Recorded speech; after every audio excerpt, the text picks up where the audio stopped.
morning. It is now 8 o'clock, and we are ready to call our Committee on Appointments to order.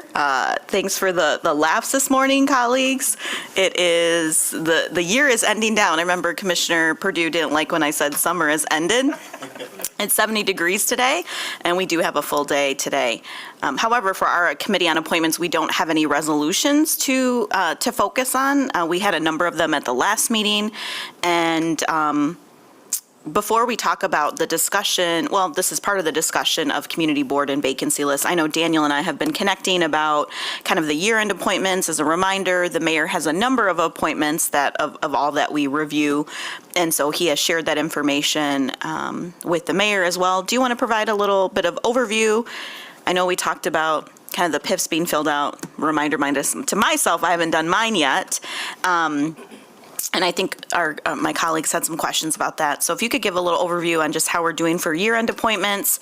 And then colleagues, I think I have one that I'd like to review in the vacancy list, but I don't have a lot of other updates. Sounds good. Absolutely. I'm happy to provide any update. If you have specific questions, please feel free to interrupt, or you can hold them to the end. The appointment process, if anyone at home is watching, welcome, like Commissioner said. We have all board members with expiring appointments reapply, just so we know that there are no monies owed or the applicant is not in arrears with the city, so we can confirm good standing in order to move forward with those appointments. I would say for the current expiring appointments, we have about 75 to 80% of those PIFs returned. Of that 25 to 20% that have not returned, some have chosen to not reapply, and others have just been busy with other commitments. So once we receive those PIFs, they will be expedited in their vetting process, just to ensure that no institutional knowledge is lost if they were to be reappointed to the boards. We do have, for most boards, a healthy number of new applicants, ranging in somewhat of a diverse. It doesn't necessarily totally mirror census data, which I know is very important to Mayor Bliss and I believe this commission as well. But we are doing our best to ensure that, we are looking through an equity lens to make sure no one is overlooked to serve just due to any sort of demographic issue. But other than that, I think we're in a very healthy, good spot with end-of-year appointments. If there are any specifics, I'd be happy to go over that as well. Yes, thanks for that overview. I think I mentioned, colleagues, sometimes we've had an additional meeting because we had so many, again, waiting for individuals to fill it out, and then there is a process to confirm that they are still eligible with the different departments that we have. I don't think we'll have to do that this year. Oh, I don't foresee. And I know Mayor Bliss just came back last week, but we had been talking about this information. I agree I know that has been a conversation piece around racial and ethnic diversity, but also we had a presentation last meeting from disability advocates. We have very active, I don't know if they're called business resource groups at the city, but focus on our LGBTQI community, focus on those that represent, immigrant, refugee, and new Americans community. And so I think we want to absolutely take that lens. I think the other piece is for some of our bodies, the pool that we can pull of can be different. It's different than what I would call our general population, or even what we might call our civilian labor force, for those that might be most likely to be part of a board. So I think about things that are, either require residency in a certain district, require business ownership in a certain district, and yet that should always maintain as one of the things that we're working towards, and is something that I know Mayor Bliss brought up at the last time that we met. So with that being said, do either colleagues, do you have a question for Daniel, question on the year-end process, anything like that? I have just one quick comment. I'll be the first to admit I'm in the 25% who also not done my own reapplying. No. But if there's any way too that, I or we can help, if there's, past appointees from First Ward that I can call and follow up with just to help get those finished, I'm happy to do so. Yeah, absolutely. I think that's a great idea. I know the Commissioner-specific appointments, those folks have been historically and this year as well, very Johnny on the spot, if you will, to turn in their PIFs. So I don't foresee it being a large issue. If you would like a list of those first warders that have not yet reapplied, I'd be happy to provide that. Yeah, I would love that. I can do that. Thank you. I have a question. Yes. So as we near the end of the year, I asked Daniel earlier this year for just an idea of something that happened or an accomplishment from some of the boards and committees as I was talking to folks about him.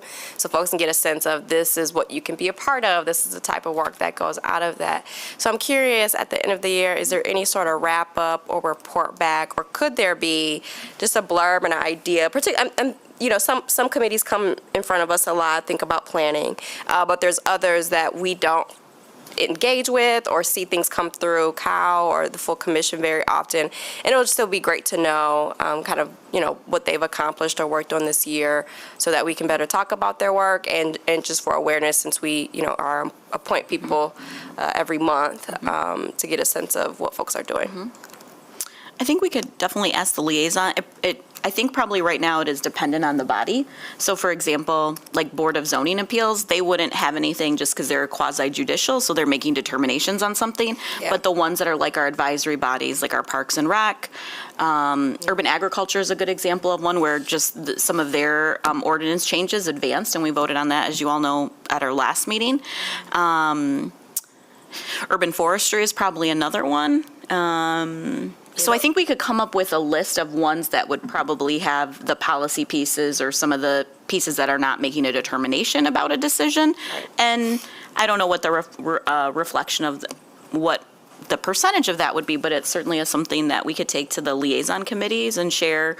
And some of them might do their own year-end report or have something on their website. I'm thinking most likely like Parks and Rec or maybe Urban Ag, just because that just seems like they're more forward-facing. Yes, Can absolutely. we put that down? I think that's a good recommendation. Yeah, I would be happy to reach out to the liaisons, and I think that would be a good opportunity for some of the boards that have less visibility to the public to kind of display the hard work that they've done throughout the year. That's a great idea. I do apologize. No, you did send me that stuff. I did? Okay, yeah, good. no. I was like, just making the connection of how helpful larger role. that was. Okay, good. Yeah, you did get. I saw a little look of panic. I was like, let me finish. Can I also add, Commissioner, to that idea, you know, these meetings are at 8, but if there is ever a body that we wanted to know a little bit more about or wanted to hear specifically, we could do a rotation of that here at our meeting, just knowing that our agendas are pretty small. So if we wanted to include something like that too, I think that would be appropriate for this body to take up. I think there will be. We should start with Mr. Naramore. Perfect timing, Josh. There will be value in that for me. I think, too, before Urban Ag came to us, I wasn't aware what they were working on. And so I'm wondering, for a lot of those advisory bodies, can we expect them to come in front of us next year? Is there something that they're working on that would be important? And, we get constituent emails all the time, and to be able to connect them, they are already talking about this, that's already on their plate is really helpful for folks. So even that awareness can, I think, help us connect the dots, too. I'll say, and we can also list out the ones that probably already come. So ones that would probably already come, Stormwater Oversight Body, Vital Streets probably too. But it's hard to think about it as we think about the year, because then you kind of forget, what did we do in March? And then you're sitting here in October and can't remember. So let's put that recommendation into action. And then we usually meet with the liaisons a couple times a year, but we could also easily send out a message to them, and I can help you with that. Okay. Great. So thank you, colleagues, for that engagement. Thank you, Daniel, for your work to make sure that this is, go One on. more thing, too, and I know we've mentioned this before in the past, but to anyone who is watching and the members of the public, all of our boards and commission meetings are Open Meetings Act compliant. So even if you have no connection to an item that they're discussing or just seems like something you'd want to attend, please feel free to do so. Introduce yourself to the liaisons, and that could lead you into the pipeline for service as well. And also another reminder is that while PIFs are taken on an ongoing basis, even if there isn't an opening, the application that's the person fills out is active for 2 years, 1 year, just 1 year. So then it does need to be resubmitted. I've talked to some people, I've had some conversations with people, like I think this, it's not like a job, but it's a little bit like matching up different pieces. Had somebody who had a great background. I also needed somebody with a different background sooner on one body. We're going to put them in a queue for maybe the next opening or the next opening after that. So also reminding, just because there is an opening doesn't mean that you would automatically be considered, because sometimes there's people in that pipeline or vetting process or waiting for somebody else to head off. So, and then, we just have different timelines and different bylaws and ordinances and pieces that govern all this. But thank you for the work, and thank you for making sure we continue to elevate this work. So, all right, colleagues, the only opening that I need to follow up with Mayor Bliss on is we have a few, if you can scroll down, Deputy City Clerk. That's okay. Thank you. And welcome, Deputy City Clerk, because we don't always get to see you. If you want to keep scrolling down, our Housing Appeals Board. So, if you want to go just a little bit more up, back up. There you go. It's awkward because it's on 2 pages. This body has 3 openings. I think Commissioner Purdue, after our last meeting, we did have somebody reach out to us, and this is a mayoral appointment, but I believe the mayor will move that one forward, but I want to follow up with her. And so then hopefully that would take us to 2 openings.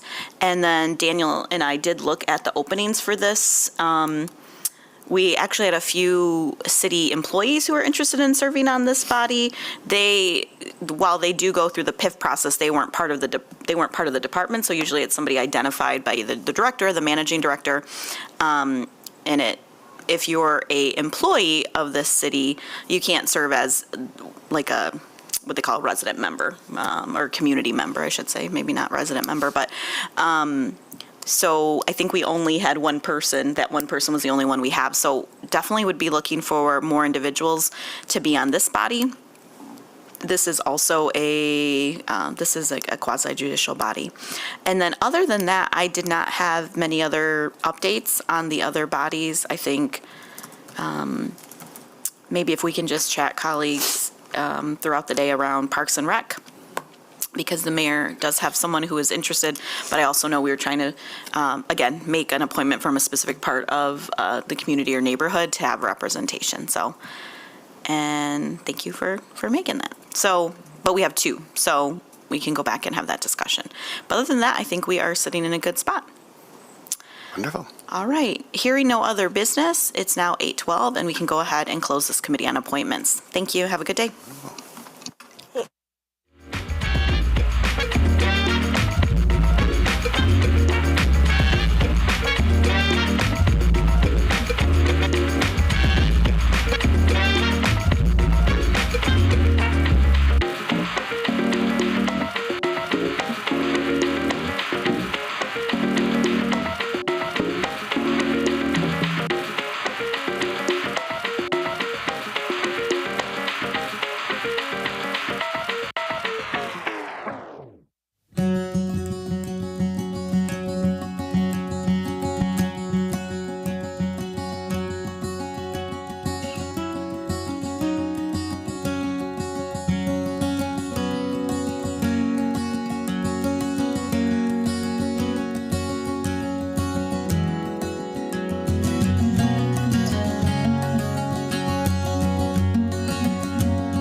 1, we will call fiscal committee to order here for October 24th at 8:30 and kick our agenda off with a resolution recognizing the Grand Rapids Gold Foundation as a local civic organization. So move. Support. It's been moved and supported. We'll turn to our city CFO.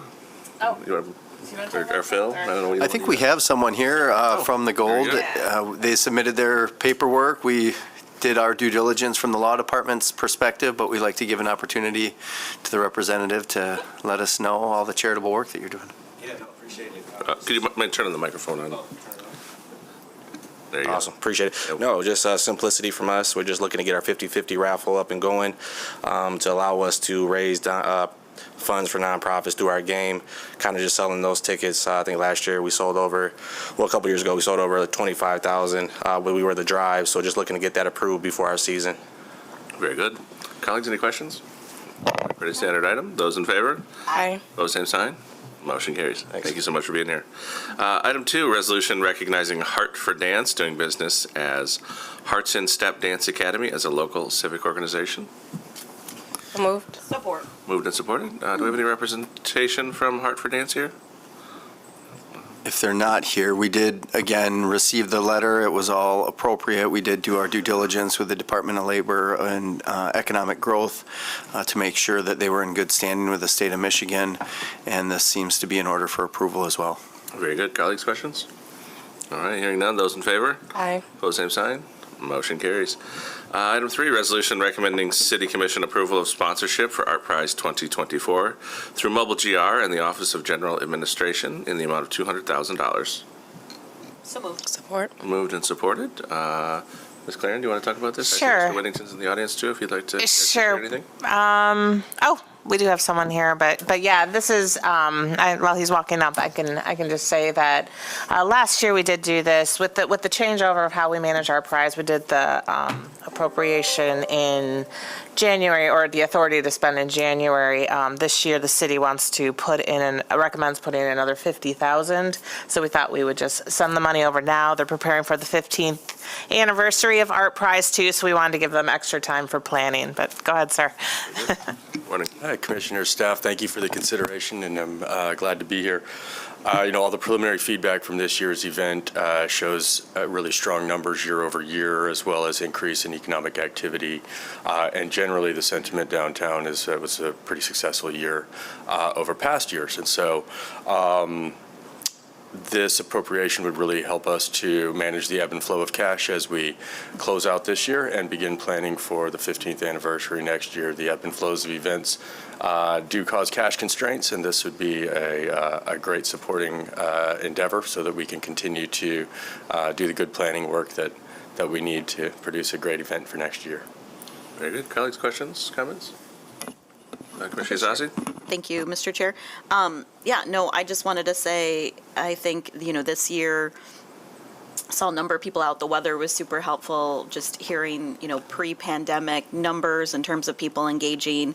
And I think it was an exciting time in the city. So I'll look forward to, also, I think there was some great festivals that were going on during the time. So a lot of connection and coordination with other event organizers, and I appreciate that too, because I think then that can speak to how people want to opt into an event like this. So, thanks. Absolutely. Thank you.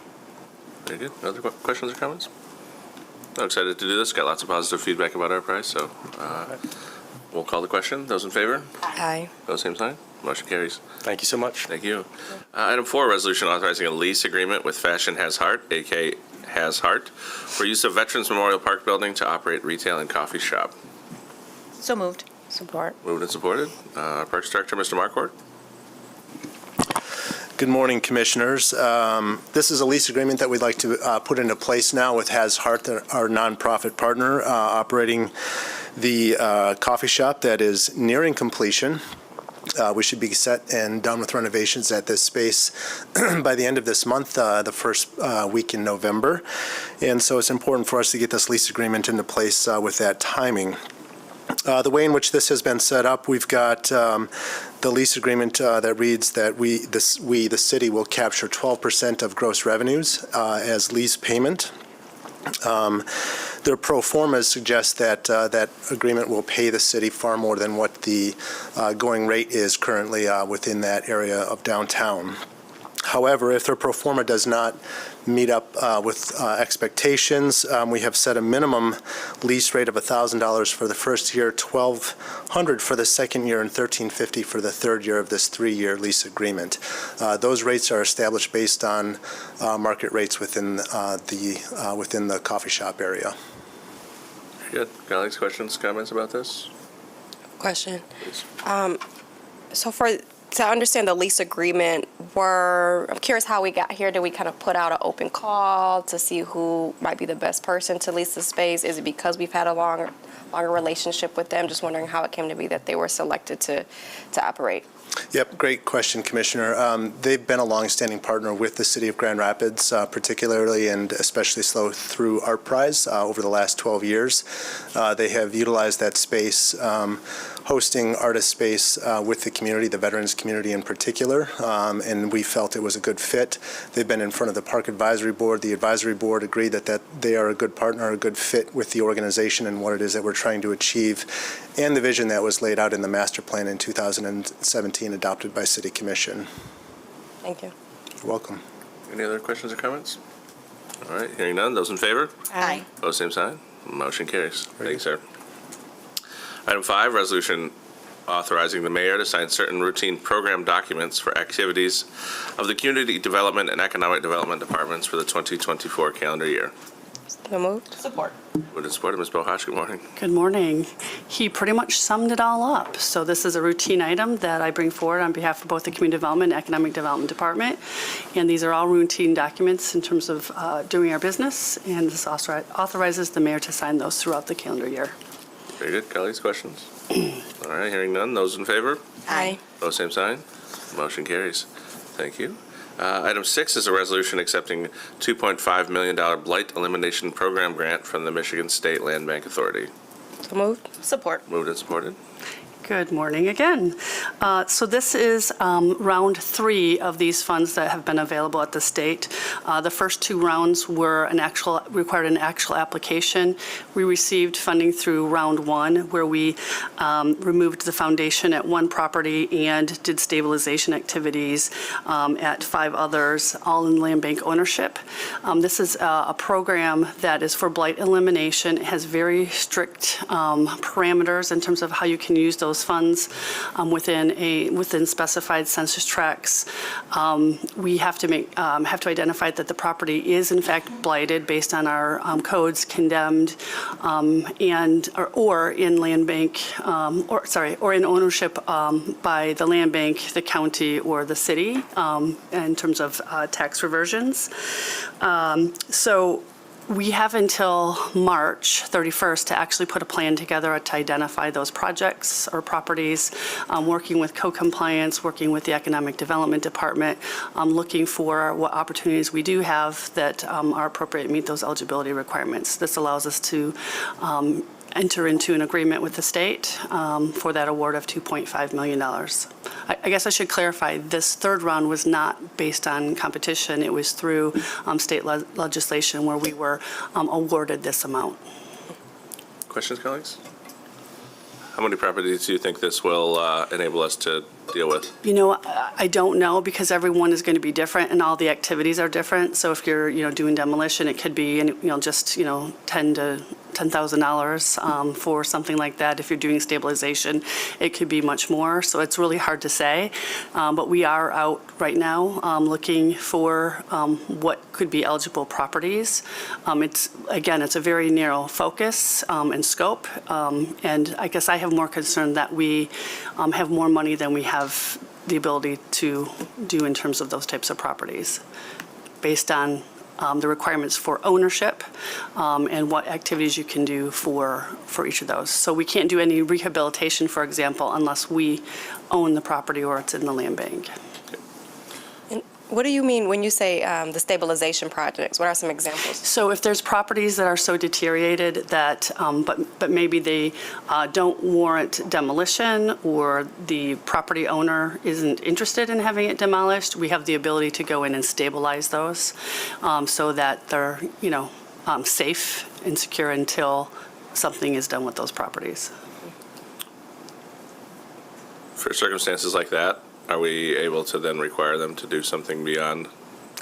Yeah, so we don't have all of the program guideline information just yet, but we will shortly. But again, there's lots of sort of strings attached in terms of what is eligible and how you address those properties and whether they can be owned by a private entity at that time. So for example, demolition and stabilization does not have to be owned by the city or in public ownership, but we just have to have, the ability to have access to the property, and there'll be a lien on the property, those types of things. Any additional questions? All right, hearing none, those in favor? Aye. Opposed, same sign. Motion carries. Thank you. Item 7 is an ordinance amending Section 1 of the Budget Ordinance for 2023-15 for fiscal year 2024, Amendment Number 4. So moved. Support. Moved and supported. Ms. Claren? Good morning, Commissioners. Our first few this morning are from the 61st District Court. It's the beginning of the state fiscal year. A lot of that money comes in, so these are routine grants we do receive for them. The first one being the Eviction Diversion Initiative Grant. That's $2,200,000 into the 61st District Court Grants Fund. No effect on retained earnings. The next one is a Substance Abuse and Mental Health Services Administration Grant, $400,000, same into that Grants Fund. Drug and Sobriety Court Grant for $100,000. We also, the appropriation across the grants funds. And then the Sobriety Court Expansion Program. So that one is total grant funding of $65,000 and, with the $50,000 of supplemental funding. Number 5, we have the Forensic Science Improvement Grants Program, $16,000. And then the Michael's Public Safety Academy Assistance Program, $216,000. The Auto Theft Prevention Authority Grant is $671,000, but the actual appropriation out of the general fund, $219,000, with adding into the grants fund. Number 8, this is the bleacher replacement. You'll recall last year we did do action on $60,000 for one set. Working with the Department of Special Events, we realized we do have other sets that are now becoming unsafe, so we decided to proceed with the purchase of 3 sets of new bleachers. The cost is more than expected, so we are drawing from contingent fund. That is mainly driven by the cost of aluminum. We've seen that in other areas where supply chain and material costs are going up. So that will be an appropriation of $138,600 to the General Operating Fund. Office of Special Events is in the Executive Department, and again, that would be drawn from the contingent account. Community Development, we have the Mel Trotter Ministries Personal Storage Program. This is another $200,000. You'll recall we are funding that with our ARPA grant. Another from the Community Development Department. This is the CDBG Home Lead Hazard Grant Program. I believe this was the incomes earnings off of those proceeds, so just over $28,000 there. Let's see. Lost my place. Okay. Next up is the HUD Lead Hazard Reduction Grant, $6.6 million into that fund. No effect on fund balance. Building Resilient Infrastructure and Communities Grant.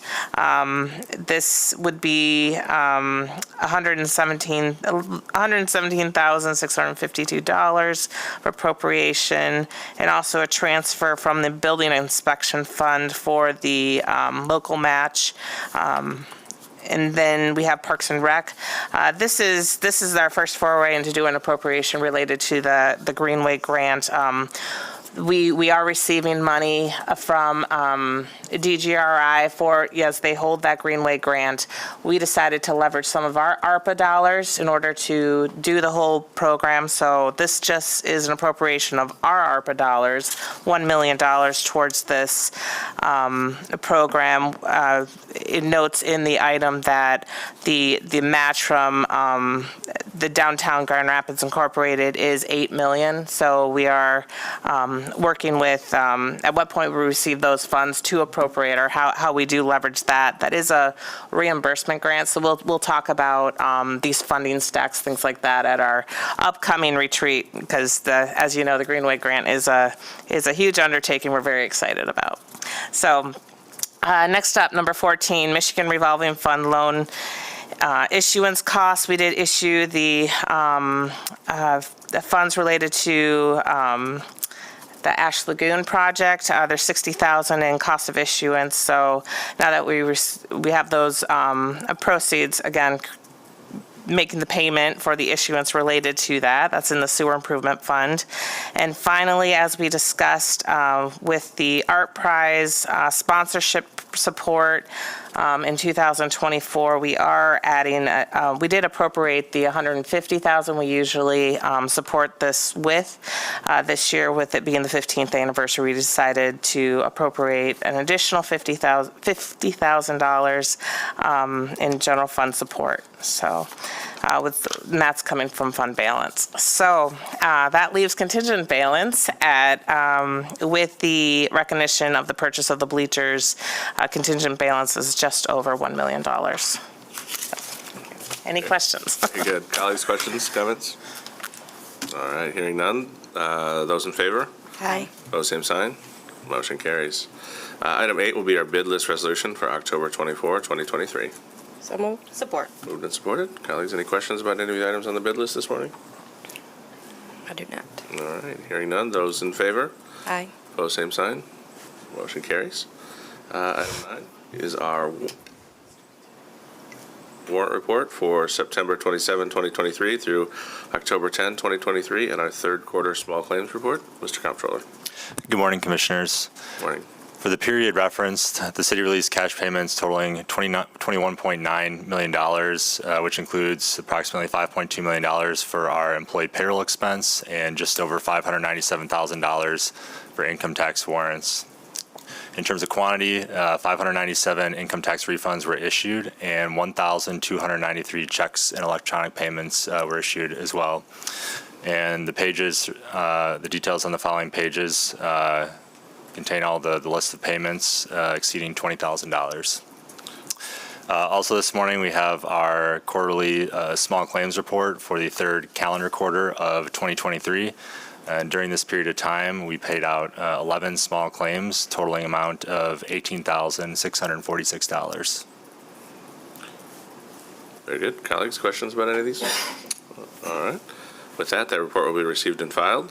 I'll move to our final agenda item, which is the Treasurer's Report for period September 26, 2023 through October 11, 2023. Mr. Treasurer. Good morning, Commissioners. With our report today, we just want to show or highlight that with our $558 million, we now are earning over 3%.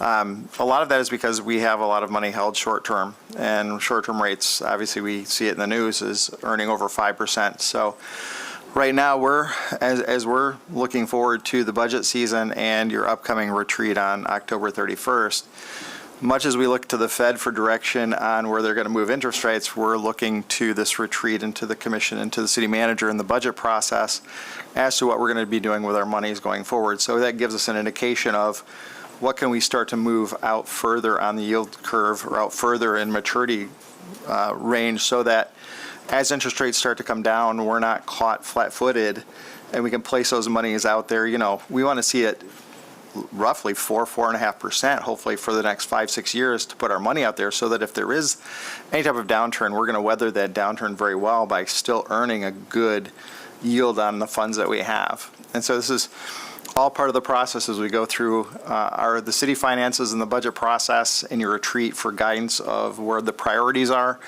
That will help drive the direction of where we're going to be moving our investments. Very good. Questions or comments for the Treasurer? All right, hearing none, that report will be received and filed. And with that, we'll conclude fiscal at 8:49. Thank you, everyone. Thank you.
points today.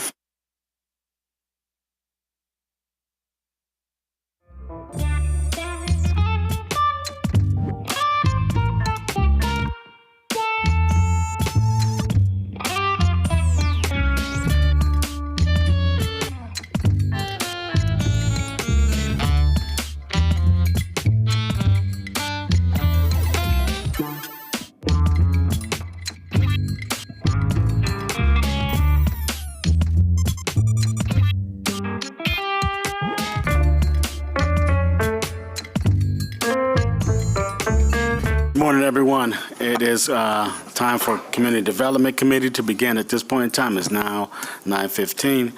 Our first resolution this morning is a resolution approving a fireworks discharge permit for JDLFX LLC for an indoor special effects at the Van Dander Arena in connection with the Billy Strings concert on October 31st, 2023. Mr. Jensen. So moved. All right. Good morning. Good morning, sir. It's going to be a kind of a two-day event. On the 30th, he's rehearsing, and I have a list of their pyrotechnic equipment that they might possibly maybe use after rehearsal.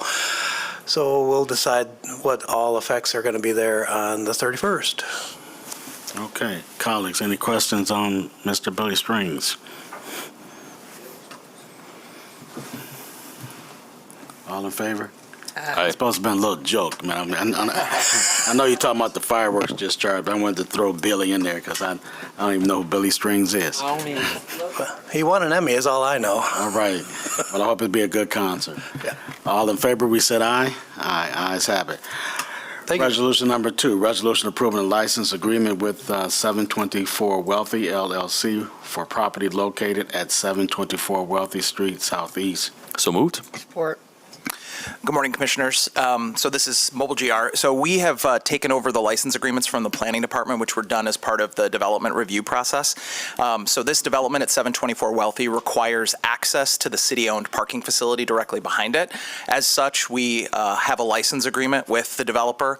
This property recently changed ownership and was also in front of the Planning Commission on October 12th. Mobile GR Commission and the Planning Commission both have approved and recommended this for consideration to the City Commission. Colleagues, any questions in reference to this? All in favor? Aye. Aye. Ayes have it. Number 3 is a resolution approving a license agreement with Talbot Quimbley LLC for property located at 220 Quimbley Street South Northeast. So moved. Support. Mr. Naramore. This is similar to the previous one, and this is one that we actually did as part of a new development that is now under construction in the Creston neighborhood. So this development also for their miniature parking lot behind the development requires access to the Creston East parking lot over there at the corner of Quimby and Plainfield. This costs nothing to the developer, but requires us to be able to maintain it for 3-year with 3-year renewals. Okay. Colleagues. So this is only for the maintenance of the space. It's just to make sure that the developer has access to the city facility because their parking lot requires access through our city parking lot. Okay, yeah, I know where that property is. All in favor? Aye. Resolution number 4, resolution approving an option agreement and the eventual sale of 2016 Tower Avenue Southwest pursuant to the City Commission Policy 900-63. So moved. Support. Mr. Colstrom. Good morning. So this, as read, would approve the option agreement between Cambridge Holdings LLC and the State Land Bank Authority and the eventual sale of this property. The developer does intend to build 2 new single-family homes at this property at an estimated cost of $426,000 approximately. This is recommended in accordance with the policy that you adopted about just over a year ago in June of 2022. If you recall, properties are listed initially and reserved only for nonprofit organizations for affordable housing, but then over time become available to any buyer so long as they propose to do residential development. And so we do have an application. Funding is in place, and the site plan has been preliminarily reviewed by the Planning Department. The applicant would have to submit building permits that were ready to be issued prior to actually closing on the property, which we expect to happen in the near future. Okay. Colleagues, any questions? I do have one quick question. the adoption of this policy would have been before our time, but I was just curious, like, what, in that first 6 months, what constitutes, or I guess 6 to 12 as well, like the affordable component, I guess, is that like a certain target of AMI?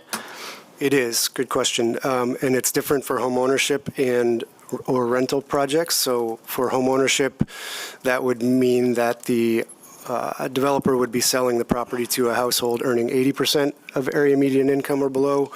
And for rental, it would be rented to households at 60% of area median income or below. So these properties are proposed to be sold, which meets the priority of home ownership in your policy, although they are not proposed to be affordable. Perfect, thank you. Okay. All in favor? Aye. Aye. Ayes have it. Resolution number 5, resolution scheduling a public hearing for November 14, 2023, to consider an obsolete property rehabilitation district pursuant to PA 146 of 2000, full of Delaney LLC at 851 Fulton Street West. So moved. Support. Mr. Klooster. Yeah, so this item and the next one are both related to a project on the west side at 851 West Fulton. Full of Deloney, which is a wonderful name, is associated with the organization Construction Simplified, which has already made some pretty significant investments on Fulton Street on the west side. This property is vacant and has been determined to be functionally obsolete, qualifying it for this program. It's just under 12,000 square feet, and the project would involve the rehabilitation of the existing building at a cost of about $1.75 million and create 8 residential apartment buildings and associated site improvements. These are larger units, 2, 3, and 4 bedroom units. Project was reviewed by John Ball Area Neighbors in September of this year, and these 2 items schedule the public hearings on the obsolete property rehabilitation district, and then the application that's been submitted requesting a 12-year exemption. So, Mr. Klooster, what actually is the starting date for the project? They cannot start the project, they won't start the project until this is approved, and so that would take close to the end of the year. They would begin demolition shortly thereafter, but it would happen mostly next year. Okay, thank you. Colleagues, any questions? All in favor? Aye. Ayes have it. Resolution number 6 is a resolution scheduling a public hearing for November 14, 2023, to consider an application for a 12-year obsolete property rehabilitation exemption certificate pursuant to PA 146 of 2000 for the Full of Delaney LLC at 851 Fulton Street West. So moved. Mr. Klooster. Yeah, this is for the same project, just scheduling the second public hearing. Colleagues, no questions? All in favor? Aye. Aye. All right. Resolution number 7 is resolution scheduling a public hearing for November 14, 2023 to consider a commemorative designation of Auburn Avenue for Wealthy Street to Lake Drive as Sekou Smith Way. So moved. Support. You know, she told me that name earlier and I still messed it up. Colleagues, any questions? No, I'm sorry. Mr. Berkman. Sure. Good Jumping morning. the gun here. Good morning, Commissioners. So we have received a request for that commemorative designation for that segment of Auburn as Sekou Smith Way. Mr. Smith passed away in January of 2021, and members of his family provided the request, noting that he was born and raised on this block. He became a dedicated award-winning journalist and reporter covering the Indiana Pacers and Atlanta Hawks before joining the NBA as a multimedia reporter and on-screen analyst. So he was a mentor to many children in the community, as the family notes, and received a Distinguished Alumnus Award from Grand Rapids Community College. So the resolution that's before you just establishes the public hearing to be held on November 14th at your night meeting for the consideration of this commemorative designation, and then I request your approval. It is good to know that we have people who have grew up in this city, have moved on and done some great stuff, and not knowing the full history of Mr. Smith, I'm excited just to know that I'm sitting next to one of his relatives, which is powerful. We've had some great people who come out of this city who have done some great things in other cities as well. So, colleagues, any questions? All in favor? Aye. Aye. Ayes have it. Resolution number 8, resolution awarding a contract with Earnhardt Construction Company for a demolition contract in connection with improvements to Martin Luther King Park Lodge of $302,662 with a total amount not to exceed $339,000. So moved. Support. Mr. Bergman. Mr. Marquardt's going to handle this. Mr. Marquardt's got this? Yep. Oh, I didn't see you Hey, standing good morning. there, Mark. I'm Yeah, I snuck up on you. Hey, it's in this paper, man, trying to stay on task. There you go. Good morning, Commissioners. This item is, of course, for the demolition of the existing lodge facility within Martin Luther King Park. This will literally pave the way for us to begin construction in the spring of next year for the $19 million facility that has been planned and publicly shared. And of course, this will also pave the way for the site work that will include a new parking area, new playground space, and new locker room facility for the pool at the park. Very good, very good. Thank you so much for getting this project started, man. I think the community up there really appreciate it, and I think it'll be important for them to start seeing something take place. Colleagues, any questions? When are they going to start doing this? As soon as this is approved? Yep, demolition will occur, I believe, in the month of November of this year. So when are they looking at completion of the full project? So, Summer or? Yep, a little bit dependent on when we are able to begin construction with the weather in the spring of the year, but we anticipate this to be about a 65-week construction project.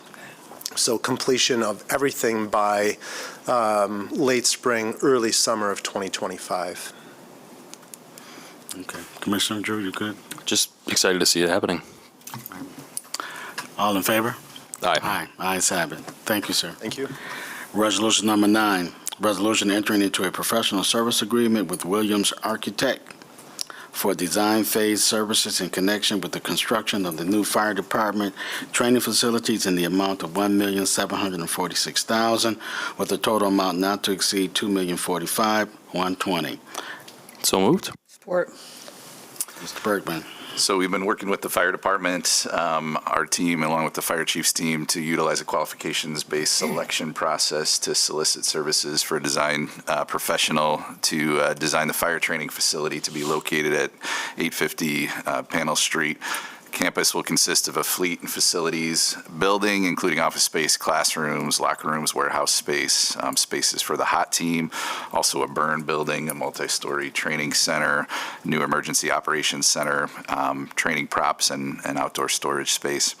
So the team reviewed statements of qualifications from various firms, conducted interviews, and ultimately selected Williams Associates Architects, who is teaming with Pure Architects and Development on this project as the most qualified firm.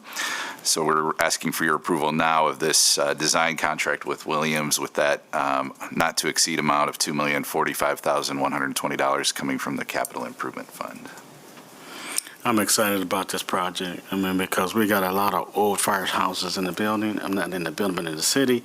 And I think it's time that we really start getting those things fixed and brought up to speed, which we are doing.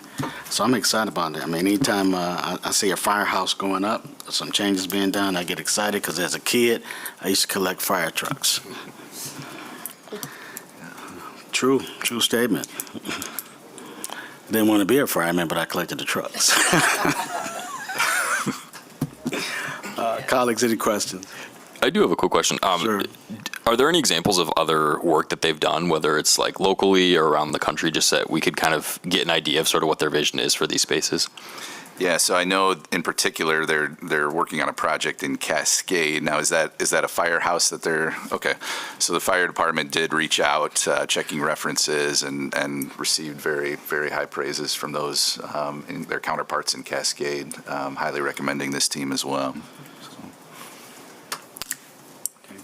All in favor? Aye. Ayes have it.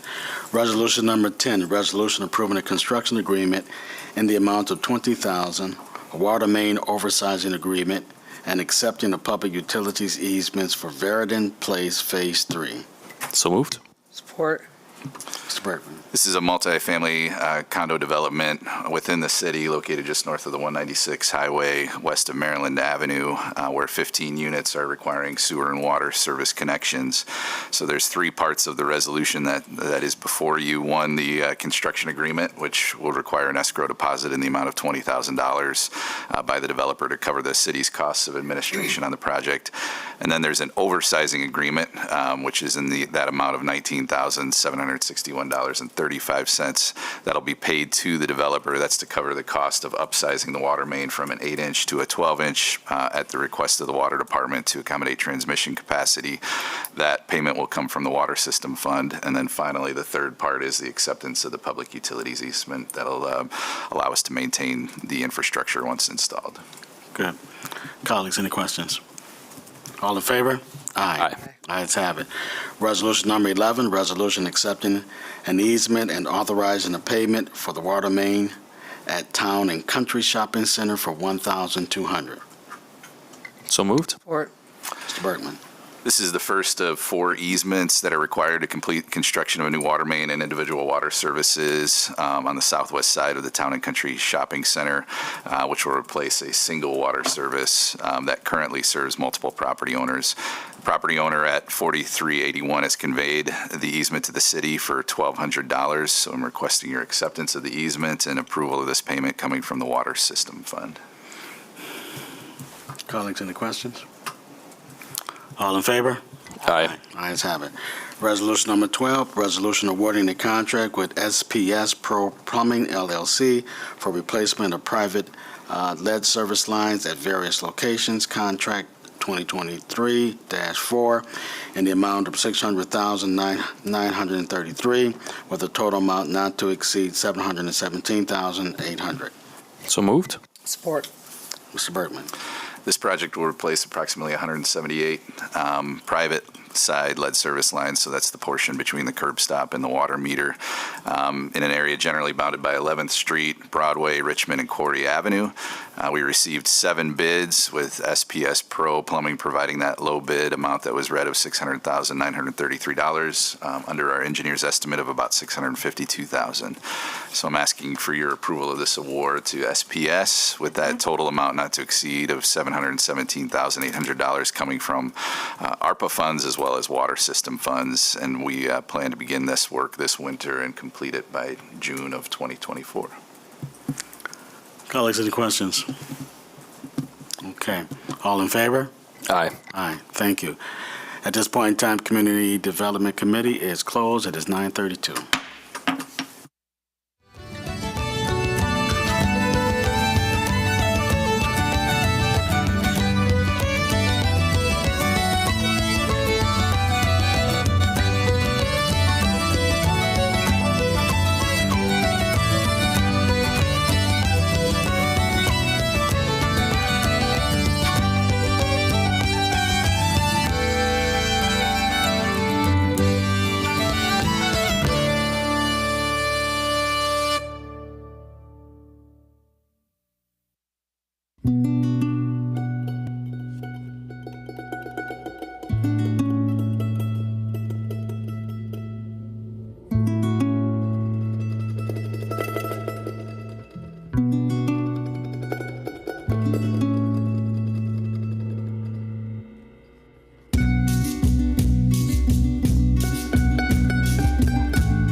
right. Good morning, everyone, and welcome to our Committee of the Whole on this October 24th, as we round out this great month of October.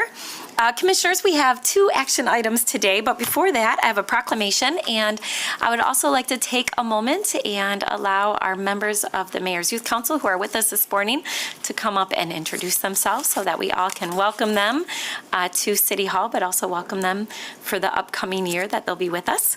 So I think I'll go to the podium over here and read this proclamation. I'll ask Shannon to come up and join me. The proclamation is related to Lights On After School, and then we'll turn it over to Shannon and then introduce the Mayor's Youth Council.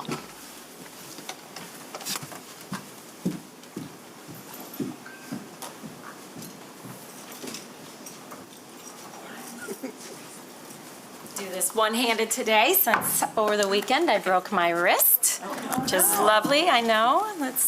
So you'll see me around like this for a few months. Anyway, could be worse. At least it's my left hand and not my right? All right, so this proclamation reads, whereas research studies show that children who regularly attend after-school programs improve their self-confidence, school performance, and school attendance, and whereas after-school programs are a significant crime prevention strategy for youth, offering positive and engaging activities, and whereas after-school programs are a critical resource to families and they inspire career and skill development programming that support learning, whereas these programs require community investment from all of our sectors to ensure quality after school for young people is sustained. Whereas the City of Grand Rapids is committed to supporting quality after school programs for young people where they can learn, thrive, and be safe. Now therefore I, Rosalind Bliss, Mayor of our great City of Grand Rapids, do hereby proclaim October 26th as Lights On After School Day in Grand Rapids. And this is to shine a light on what after school programs offer and urge everyone to support this national day that shines a light on the importance of after school programs that provide young people opportunities to develop into successful adults. So I want to say, as I hand this over to Shannon, how much I appreciate all of our organizations throughout our city that provide after-school programs to youth. I know for me, when I was in high school, I went to Upward Bound, and it really had a huge impact on my life. It was one of the few places I went where I saw people who encouraged me to apply for college and think about what the world could be beyond high school. So I personally am grateful for everyone who spends that time mentoring and encouraging young people, and a lot of that happens in after-school programs. So with that, I'll turn it over to our amazing Shannon Harris to say a few words about the work being done in after-school programs, but then also to introduce our Mayor's Youth Council. All right, thank you, Mayor. Yeah, you're welcome. So good morning, and thank you again, Mayor and City Commissioners, City Manager, and other appointed officials and staff. Grand Rapids is one of 8,000 communities around the nation that are celebrating Lights On After School this year. And when we mean after school, we actually mean out of school time programming. So before school time programming, after school, in the evenings, weekends, and in the summer. So as the Mayor said, our community's children manages an ELO network, which is a Expanded Learning Opportunities Network of out-of-school time providers, funders, and advocates that work to ensure that young people have access to quality after-school programs. And we have some of our ELO members here in the audience. I want to acknowledge them. Thank you so much for being here. This year, the network is hosting a pre-bash celebration at the Grand Rapids Children's Museum. I want to thank our partners at the Children's Museum.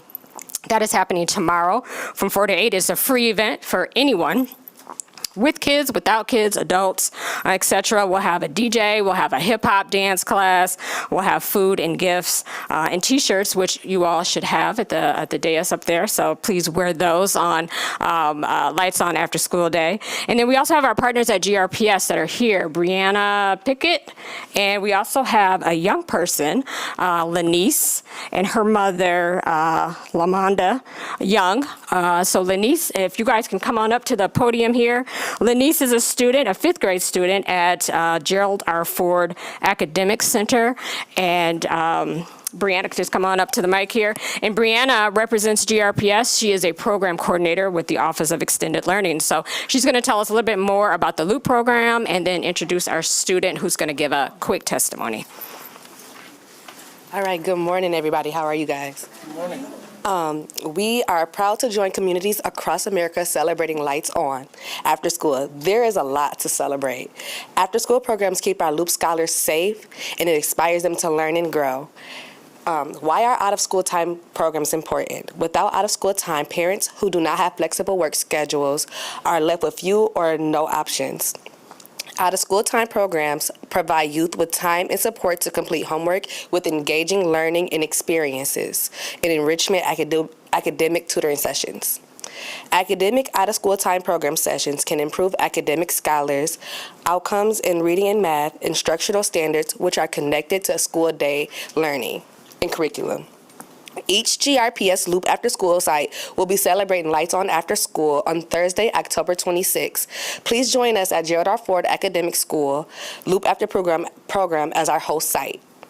Let us all shine a light on community programs and show how after school is important. And here's Lanice Young. Hello, everyone. Hello, my name is Lanice Young, and I have been a part of Loop for 2 years. One thing I like about Loop is we learn new things in fun ways. One memory I had in Loop was when we had a talent show and I danced and everybody cheered me on. Loop has helped me become more social and also helped me become a better math student. Loop is important to my school because it helps students succeed in and out of the classroom.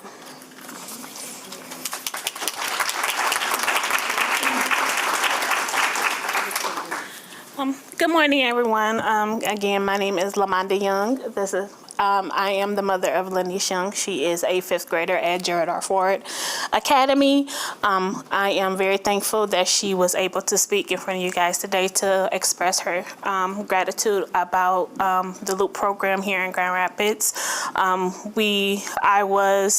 I have been a part of Loop by myself. I was a site coordinator in Battle Creek, Michigan for one of our after-school programs there, so I know how the importance of the Lights On event for our after-school programs and the importance of the after-school programs in our community. They are very beneficial to each and every student that attends the after-school program. It's not only beneficial for the students, but it's also beneficial to the parents that their help in the community as well. Me being a single parent as myself, the after school program has allowed my daughter to come after school and allow me to get time to get off of work, make sure to know that she's in a safe place and be able to provide her with tutoring, with homework, and also give her extracurricular activities. So I'm very thankful for the after school program. Thank you. All right, want to come up here and get a picture? Miss Serena. Do it over here. We'll have our colleagues stand up. All right. Here, why don't you come on this side and I'll hide this beautiful addition to my attire here.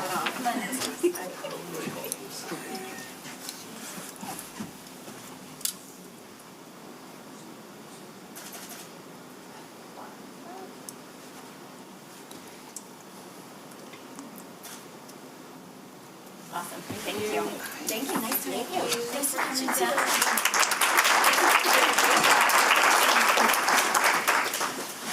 All right. Yeah. Yeah. Go ahead. All right, now we want to acknowledge our Mayor's Youth Council members that are in the audience. So if you all could stand up and form a line right behind me. We're going to have you give your name, your grade, and what school you attend. For those that are unfamiliar with the Mayor's Youth Council, this program started, the first Mayor's Youth Council was back in 1999. And it's a way of young people learning about the functions of city government in a school year. So they meet with the mayor every month. They meet with their city commissioners, their city manager. And then their culminating event is the Kids Speak event that happens right here in this room every April, where young people give testimony on issues that are of importance to them. And our very own Third Ward City Commissioner Kelsey Perdue was part of our Mayor's Youth Council back when she was in high school. She was actually the president her senior year. So, all right. So with this, we'll have, we'll have Zach, if you can come up and just say a few words about what they'll experience this year, and then everyone say your name, your grade, your school, and then just kind of form a semicircle in the well here.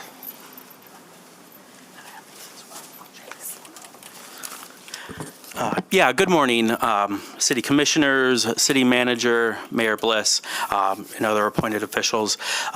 Yeah, this morning we're actually hosting, first and foremost, my name is Zach Laraway. I'm the program coordinator for Our Community's Children. And one of the programs that we oversee and we facilitate, and really I need to say that our young people in this room facilitate, because we are a youth-led and youth-driven program, being the Mayor's Youth Council. So to introduce them, a few of the things that we're really looking forward to this year is learning more about our local city government, what some of our local leaders are overseeing, some of the projects around our city, and really bringing that youth voice and that youth perspective along on the Mayor's Youth Council. So we do make sure that we try and schedule times to meet with everybody on the commission, but we also want to make sure that we are seen in our community, that if we have volunteer events and what we can do to really make sure that the Mayor's Youth Council, that each one of these young people in this room that you'll hear from, that they shine bright, because that's what we're all about, and creating those spaces for it. So with further ado, I'll let them come up. We're going to say our name, our school, and our grade. Name, school, and grade. And then when you are finished, we'll just kind of start around side here, and we'll loop back. So with that, I'll take it away, Mayor's Youth Council. I'm Sophia Ferenzi, and I'm a senior at the Public Museum High School. I'm Tayden Bean. I'm a junior at City. Hello, my name is Angela, and I'm a senior at Union High School. My name is Jennifer. I also attend Union High School, and I'm also a senior. My name's Nevaeh. I'm a sophomore at UPrep. My name's Cassius. I'm a junior at Union High School. Hi, my name is Thunmi, and I'm a sophomore at City. My name is Nadia Hagedorn, and I am also a sophomore at City. Hi, I'm Oscar, and I'm a sophomore at City High. I'm Eden Cruz, and I'm also a sophomore at City. Hi, I'm Jaheim Taylor. I attend Link Learning, and I'm in 11th grade. My name is Julian Wilson, and I'm a junior at City. My name is Alex Burns, and I'm also a junior at City High School. Good morning. My name is Rima Patel. I'm in 11th grade, currently attending Union High School. My name is Sophie, and I'm a senior at City. My name is Lena Reeves, and I'm also a senior at City. My name is Rini, and I attend City, and I'm a freshman. Hi, I'm Nkechinene Okuwasi, and I'm a sophomore attending City. Hi, I'm Akila Howard, and I attend City, and I'm a sophomore. Hi, I'm Elizabeth Vanderbos, and I'm a senior at CA Frost. Hello, my name is Ivan Shuri, and I am a senior at the Grand Rapids Public Museum High School. Hello, my name is Carlos Santos, and I'm a senior at East Grand Rapids High School. My name is Terrell, and I'm a senior at Union High School.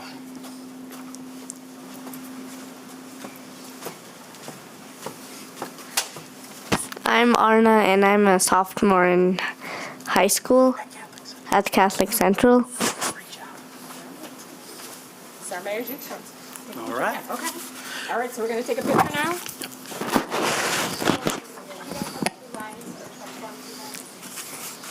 All right, I'm going to jump into this right now.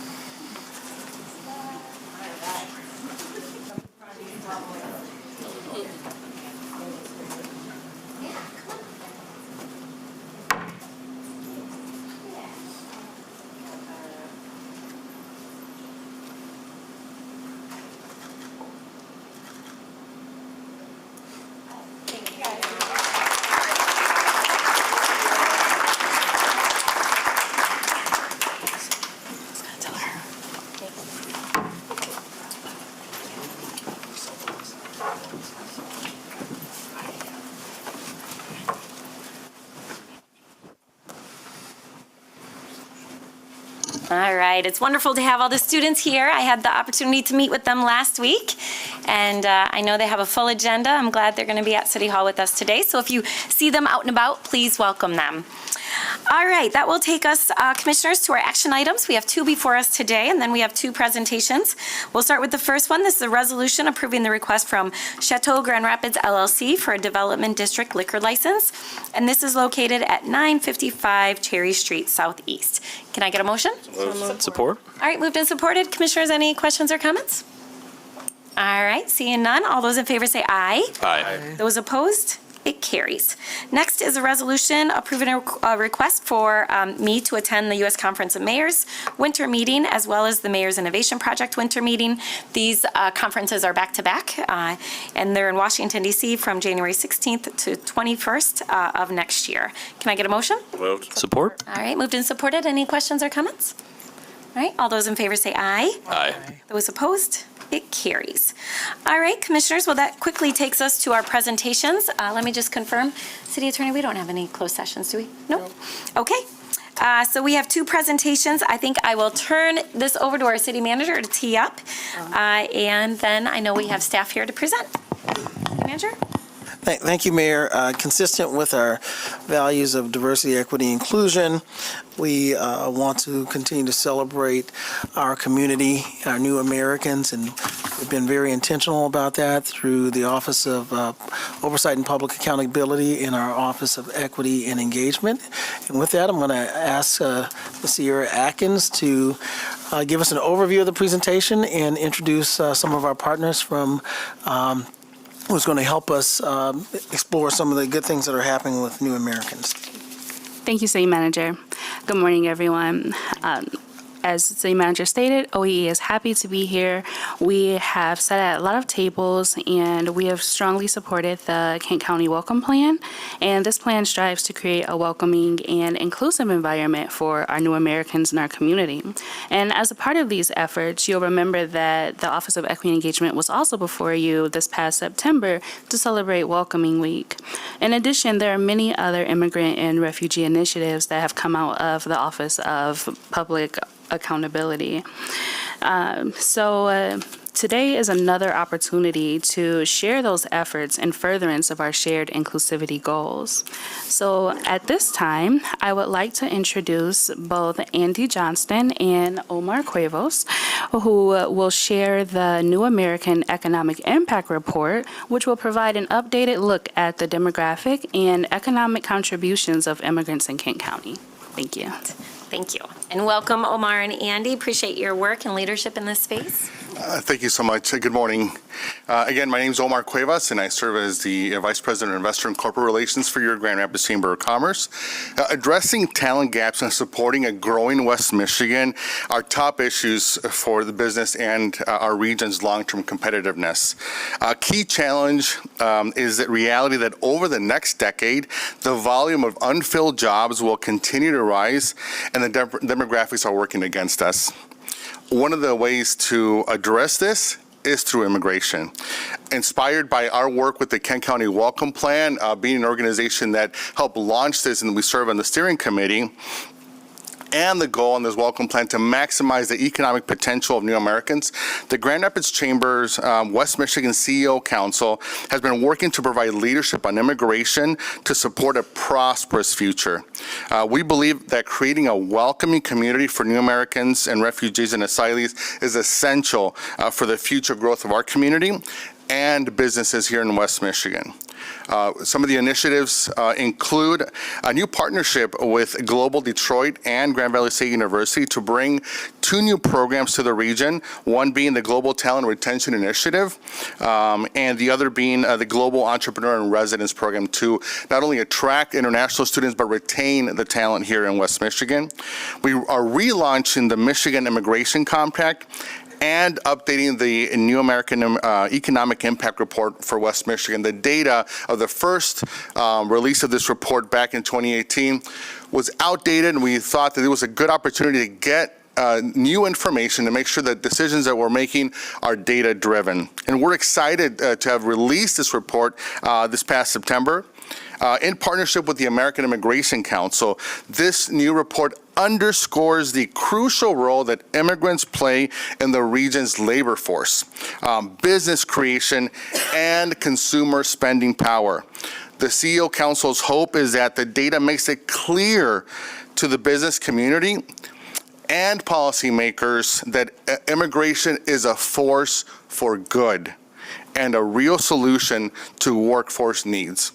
Our commitment is to spread the word about the caliber of these contributions to other business leaders and inspire them to act and to share these successes as well. And here is where you can help. Take what you learned today and share it with a colleague, our federal officials, and engage them in this issue and discuss how collaboratively we can support new Americans and our business community that wants to hire them as well. It will make our community stronger, our businesses stronger. And to present a little bit about the report, I'm going to invite my colleague at the Chamber, Andy, to share some remarks as well. Thank you, Omar, and thank you for the opportunity to present this to you today. You have the executive summary in front of you with a link to the 38-plus page report if you want to go into the details, but I'm going to hit the high notes for you, which is this, as Omar was saying, the facts about this. The number of major U.S. metros that grew without immigrants is 0. They are critical to our future success. And the population growth that we're seeing in Kent County, 38.2% of the total population growth that we've seen here is attributable to immigrants. So we're no different than any other major U.S. metro around the country. And the spending power that new Americans have is substantial, $1.3 billion in immigrant spending power, and then the taxes that they're paying as well is significant, cannot be ignored. And as Omar was talking about talent, our new Americans are more likely to be working age in Kent County. This demographic speaks for itself. One of the things about the Chamber is we love it bragging about West Michigan, and we brag about how we're growing and how we're younger. It's because of new Americans that we're growing and we're younger than the rest of the state.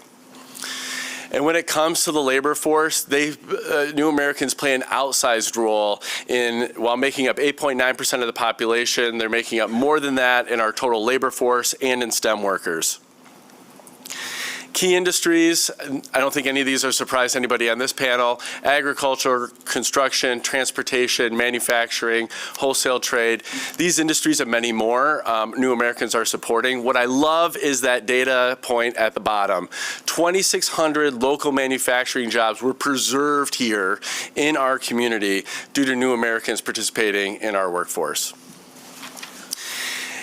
And new Americans contribute to our social programs, Social Security, Medicaid, paying millions into it from our area. The New American Economic Impact Report also has great stories that talk about the impact that new Americans are making, so I encourage you to read that. And at the end of the day, I don't care how you come to this issue, whether it's through data or impactful stories. Your critical takeaways here are that new Americans don't create or don't take jobs, they create them. They don't take tax dollars, they create them. They're not a drain on the social safety net, they help to support it. I will also say in this report, we have some work to do. One of the things that popped out here in this latest report is that new Americans in Kent County are not as likely as their U.S. counterparts to start a business. That was very concerning to us as we saw that come through in the report. Right now, the Chamber is conducting an ease of doing business study, so we hope to drill down on that issue further, not only through that study, but also with the folks that helped us produce this report. So, as Omar said, we want you to help be advocates for this information. If there's other audiences that you think need to hear this, please let us know. We'd be happy to present this to them, because by maximizing the potential of new Americans, we will all be better off. And now I'm going to turn it back to Omar for a plug about Sister Cities.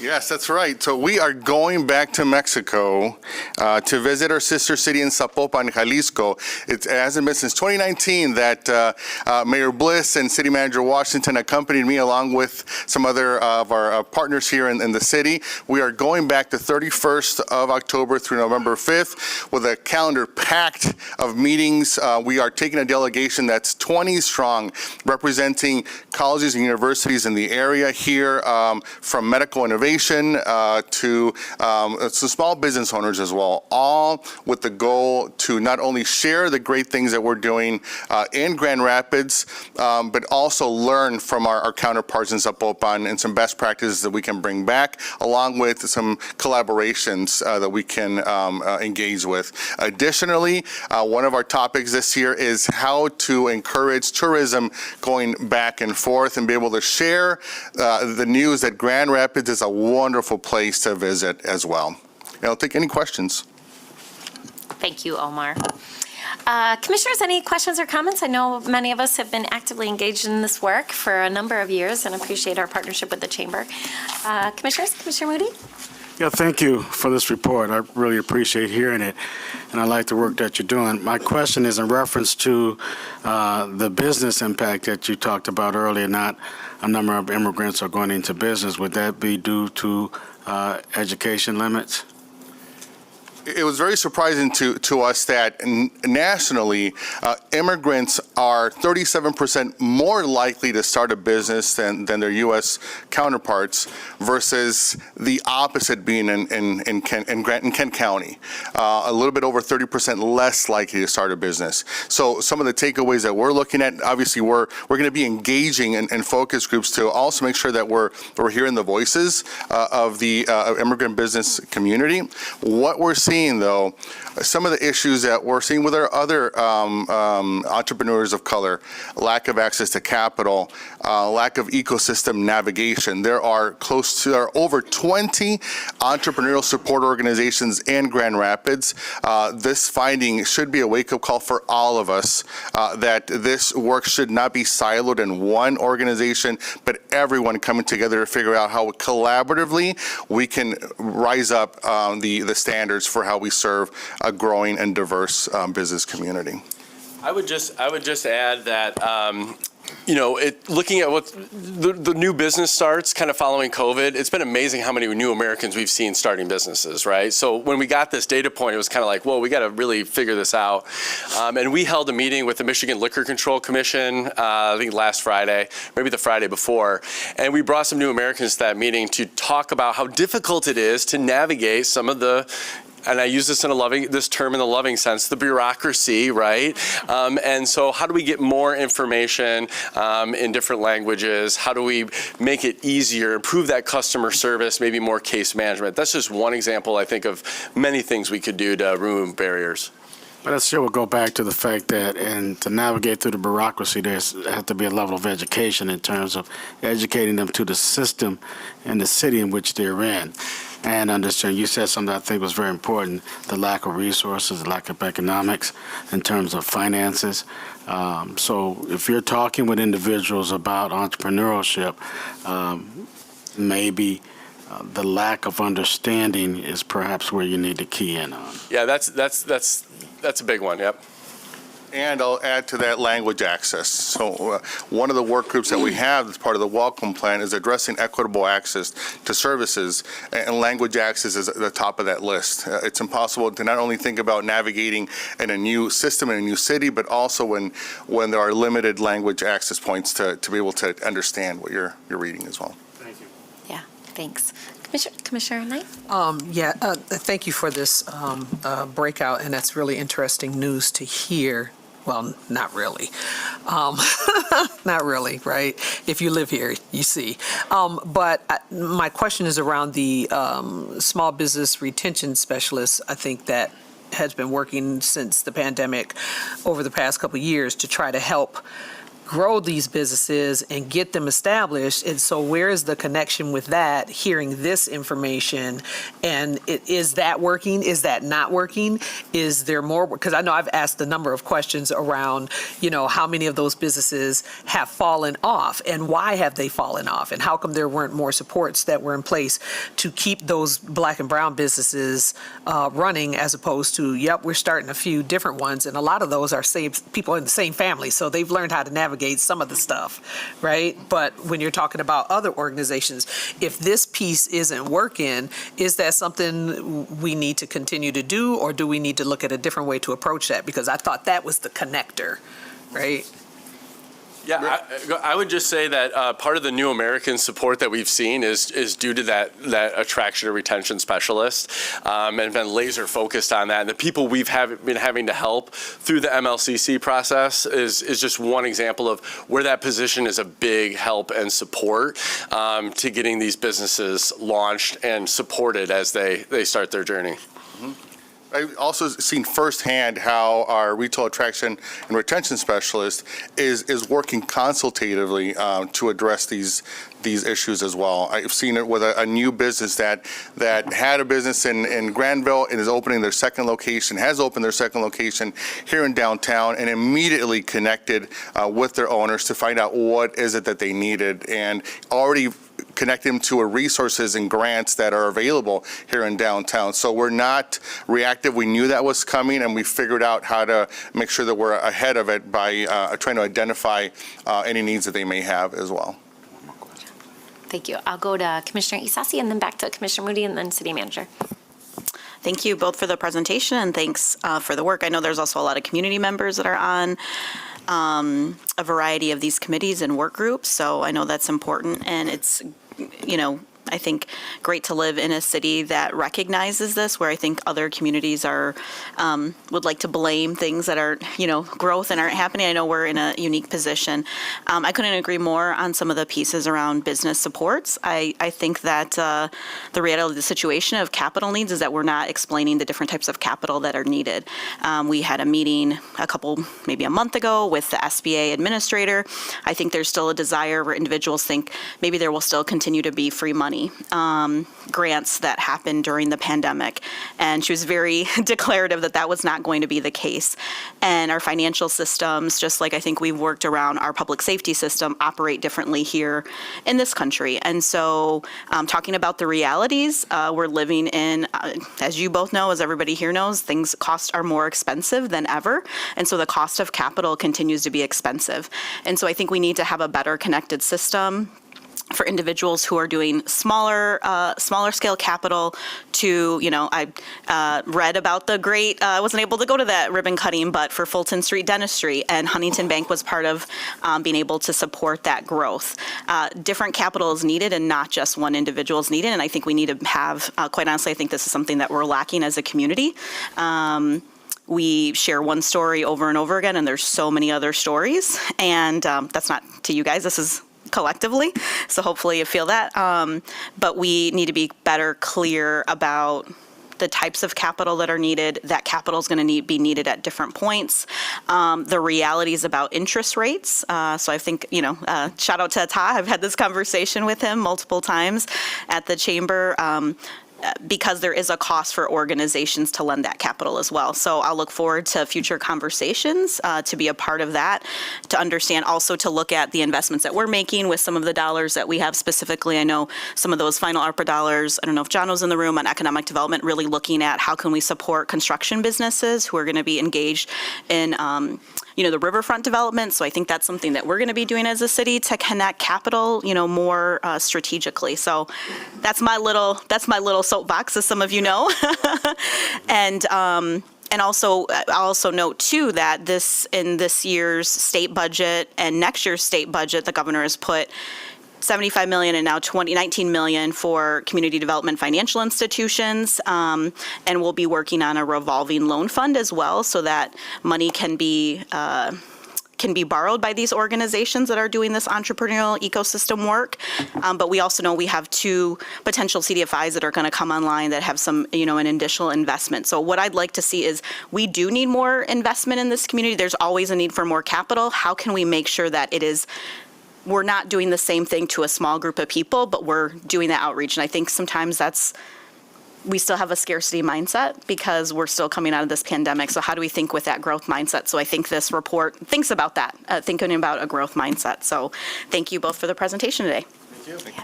Thank you. All right, I'll go back to Commissioner Moody and then City Manager, and then thank you. My next question was, In your report that we haven't read, you said it was like 39 pages or something. There's a lot of big graphics. in there, Yeah. too, so. Is there anything that disaggregates the immigrants in reference to what culture they are? Yes. Okay. Yes, it does. Could you expound on that a little bit for us, please? I'll tell you that our four biggest immigrant groups in Grand Rapids include, started with our Mexican immigrants here.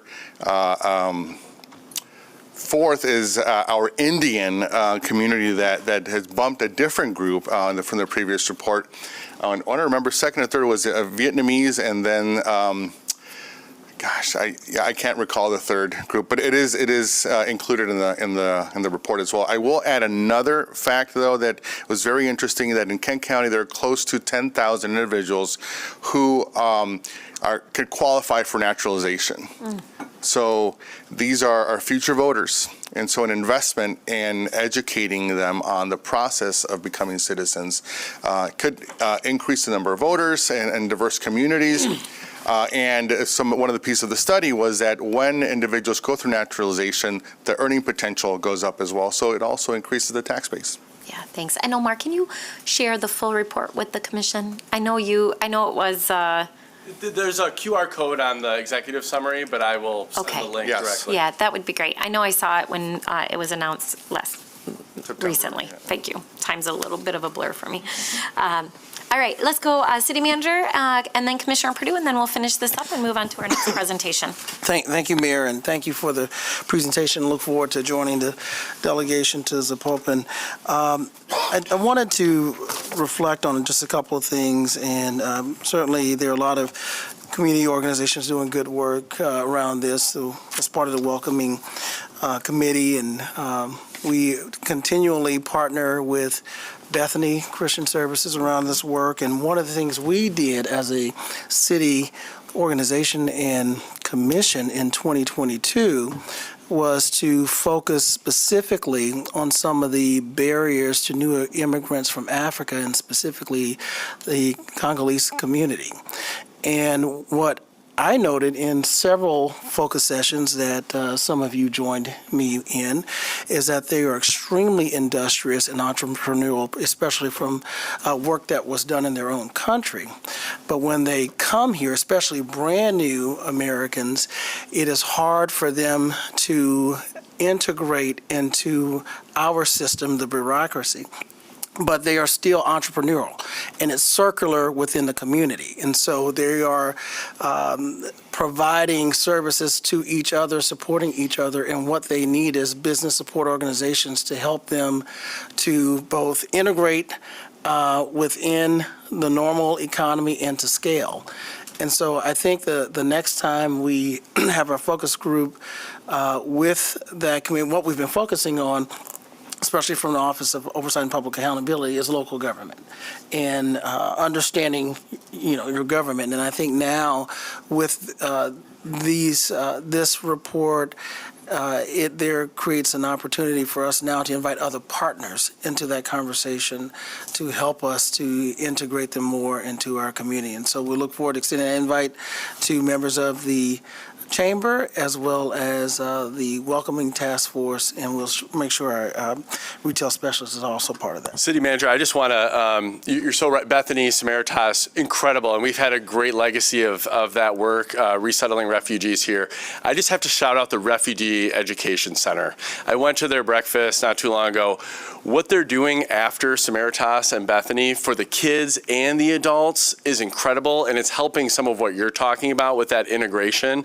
And one of the things we're exploring at the Chamber is making 2024 the year of, I love a theme, of digital skills. And part of that too is at employers, how do we get, English literacy, workshops that are needed, as well as digital skills, and in different languages, as Omar was saying. So appreciate you pointing that out. And then Commissioner Moody, I just pulled up the report quickly. There's a lot of great graphics. This one really pops out. Top 5 countries. Omar was pretty close. Mexico is number 1 by a lot, 23%. Guatemala 8.2%. Vietnam 7.1%. Bosnia 5.2%. India 4.7%. Nice. Thank you. Thank you for that. All right, final question or comment, Commissioner Perdue, and then we'll wrap this up. Thank you so much for this highlight. I'm excited, and I was happy to hear kind of the follow-up that you all are thinking about of going deeper and then how that will impact your operations and our operations. So thank you. Just want to make the point as we think about our ecosystem for entrepreneurs. More the merrier, I don't think is always the case. The need to coordinate and integrate is really necessary. We see this in other spaces within our community. We've been talking about our housing ecosystem, entrepreneurial ecosystem, health ecosystem, to make sure that we don't have gaps and that we're responsive along the way. This month is Health Literacy Month, and so I work in healthcare, and we've been spending a lot of time talking about health literacy. And a lot of times we think about health literacy as the patient needs to know things, when really health literacy is we need to know how to communicate with the patient, where they're at, and understanding, do they understand their diagnosis? How do they understand their plan of care? What do they want for themselves? And I think about I take the same approach to kind of entrepreneurial or ecosystem literacy, is that we all have a responsibility to make our systems easier to navigate and be more user-friendly, as opposed to putting the onus on the individual to understand our bureaucratic systems, our complicated systems that an average one of us, also has difficulty navigating. A big part of my job as commissioner, as I explain to people, is I help people navigate City Hall, like try to find the right person for the right thing. So just wanted to make those points around how we think about ecosystem literacy and our collective responsibility in that, and the need for not just coordination amongst entities within the ecosystem, but true integration of our operations and our work to have a true continuum of services. Yes, thank you so much, Commissioner. We are celebrating a year of launching the Center for Economic Inclusion. It was based on exactly what you mentioned. For many, many years, we've been putting the onus and responsibility on the entrepreneur to navigate the ecosystem. We showed up as one of the cities that was on the worst for African Americans to grow financially, 122nd for Hispanic entrepreneurs. Black-owned businesses close to twice the rate of white business owners during the pandemic. And so as an organization that's committed to creating a thriving and prosperous West Michigan for all, we could not be okay with that and figured out what do we need to do to work differently. One of the things that we included in our Center for Economic Inclusion is ecosystem navigation. No longer just saying, well, here's the list of all the resources, more so having a consultation and saying, okay, where is it that you need to know? What's the first point of breakdown? And let me walk you there. If it's working on SEO and then working with our partners at the SBDC, or access to capital with our number of CDFIs, are you ready? Where are your financials, and so on. So that's the work that we're committed to. Thank you. And then one follow-up question. For the ease of doing business study, is that looking more broadly, or is that specific as a follow-up focus on the immigrant population? Yes. We're doing both. Okay. We're doing a broad one, but we have an intentional focus on minority-owned businesses and new American businesses to determine how we can remove additional barriers that might be there. Okay. Thank you. Very good. Colleagues, any other questions or comments? Well, thanks to Andy and Omar for their time and their presentation, and ways to keep making Grand Rapids welcome for everyone. With that, we'll move on to our final briefing, which is a briefing on the communications strategic plan. City Manager? I think Professor Green is going to take the lead today and give us an overview. We're certainly happy to have him and his leadership, and he's done a lot since he's been here, continuing good work, and he's here to give us an update. So, Mr. Green, Professor Green. Thank you. Santi Wilson, one of the folks that helps us out here, he's going to hand out what you're receiving there is actually a written copy of a little bit more in depth of what we're going to talk about today. So we're just going to take a little bit of time this morning to provide you an update of some of the work we've been doing over the past couple of years on communications, give you an idea of where we're going. You don't have to follow along in there, but that'll provide a little bit more background as well. So over the next probably about 15, 20 minutes or so, we're going to go over, basically, I'm going to start off with our North Star, the thing that drives us and guides us, discuss a little bit about how we got where we are today, the current state of the department, and then we're going to discuss a little bit about where I see us going in the next 5 years and beyond. So.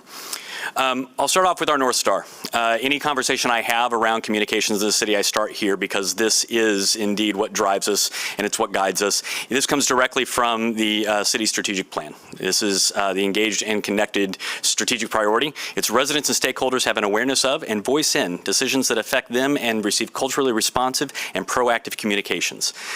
This is kind of the anchor point. It's what centers us, and basically if it doesn't somehow tie back to this, then it's probably not worth our time or effort in doing, because this should be what we're aimed at doing at all times. So, with that, I'd like to take a moment to talk about how we got here. I'm going to pick up in 2018 because that's really where the story for the present day of communications in Grand Rapids begins, okay? So in 2018, Truscott Rossman, a public affairs and communications firm here, based here in Michigan, presented 46 recommendations following an audit of the city's communications operations. They range from the tactical, like creating a list of people to follow on social media, to the strategic, like creating a department or a community engagement program throughout the organization. Of note, they recommended that we consolidate all of the existing communications functions that had been dispersed throughout the city under a single director. And I bring that up because you'll see here in just a moment that that's exactly what we did. As of today, of those 46 recommendations, all but 2 of those recommendation areas are complete, in spirit if not exact letter, and those 2 will be completed by the end of this FY. Also in 2018, you hired a new city manager, and you began the work that would become in 2019 would become the city's strategic plan. In 2019, the city's strategic plan established engaged and connected community as one of the 6 primary strategic priorities for the organization. Also at that time, city management made the determination to embed the engagement function into the newly created Office of Equity and Engagement.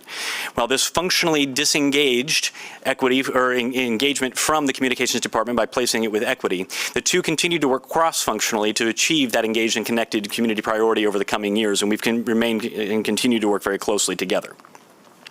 2019 also saw the appointment of a communications director and refocused the existing communications staff that was here at the time to work on media relations and external communications, while also moving the existing cable office up under that director.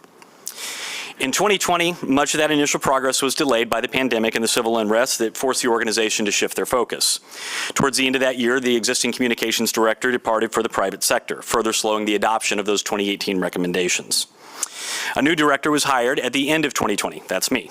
And as we shifted from pandemic response to recovery, we restarted the implementation of these 2018 recommendations. In 2021, city management elevated communications from an office within the executive to its own department. Also in 2021, recognizing that the website was first and foremost a communications tool, we migrated the webmaster from 311 to the newly formed communications department. Additionally, long before the civil unrest in 2020, there had been an identified need for improved police community relations. In an effort to help alleviate at least some of that, we hired a communications specialist that would be embedded in the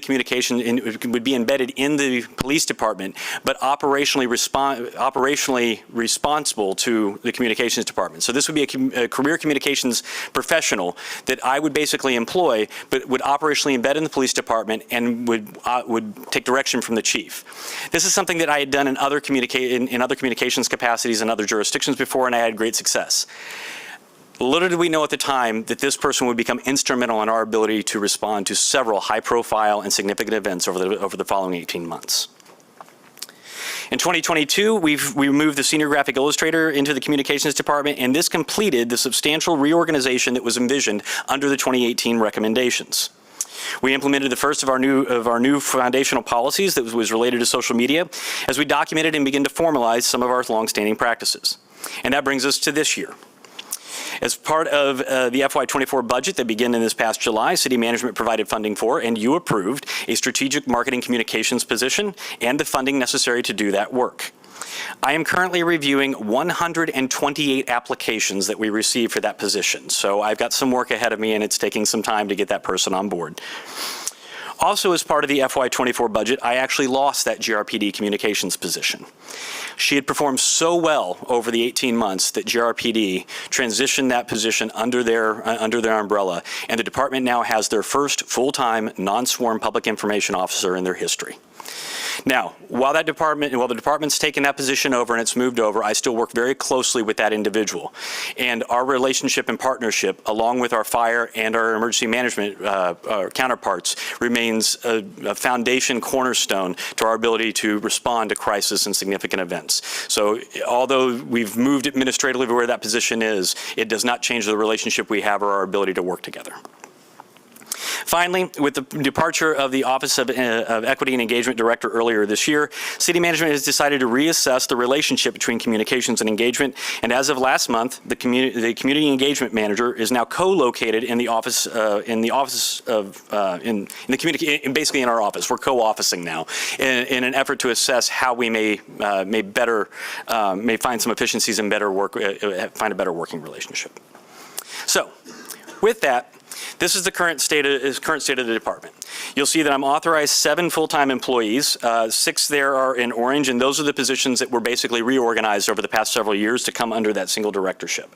The one in red is that new position that we've just approved, and I'm working to hire. You'll notice also in gray the community engagement position we just discussed. There's that dotted line that indicates that there is some administrative and operational oversight. And then you'll also notice off to the right another dotted line. That's an HR intern from the Human Resources Department that offices with us as well, and they've been helping us with some of the internal communications. You'll also see 3 more yellow. The yellow folks there, that indicates the people that are part-time temporary assistants that I've added to add some additional capacity. So those aren't full-time employees. Those are the folks that we've brought in to help us out part-time.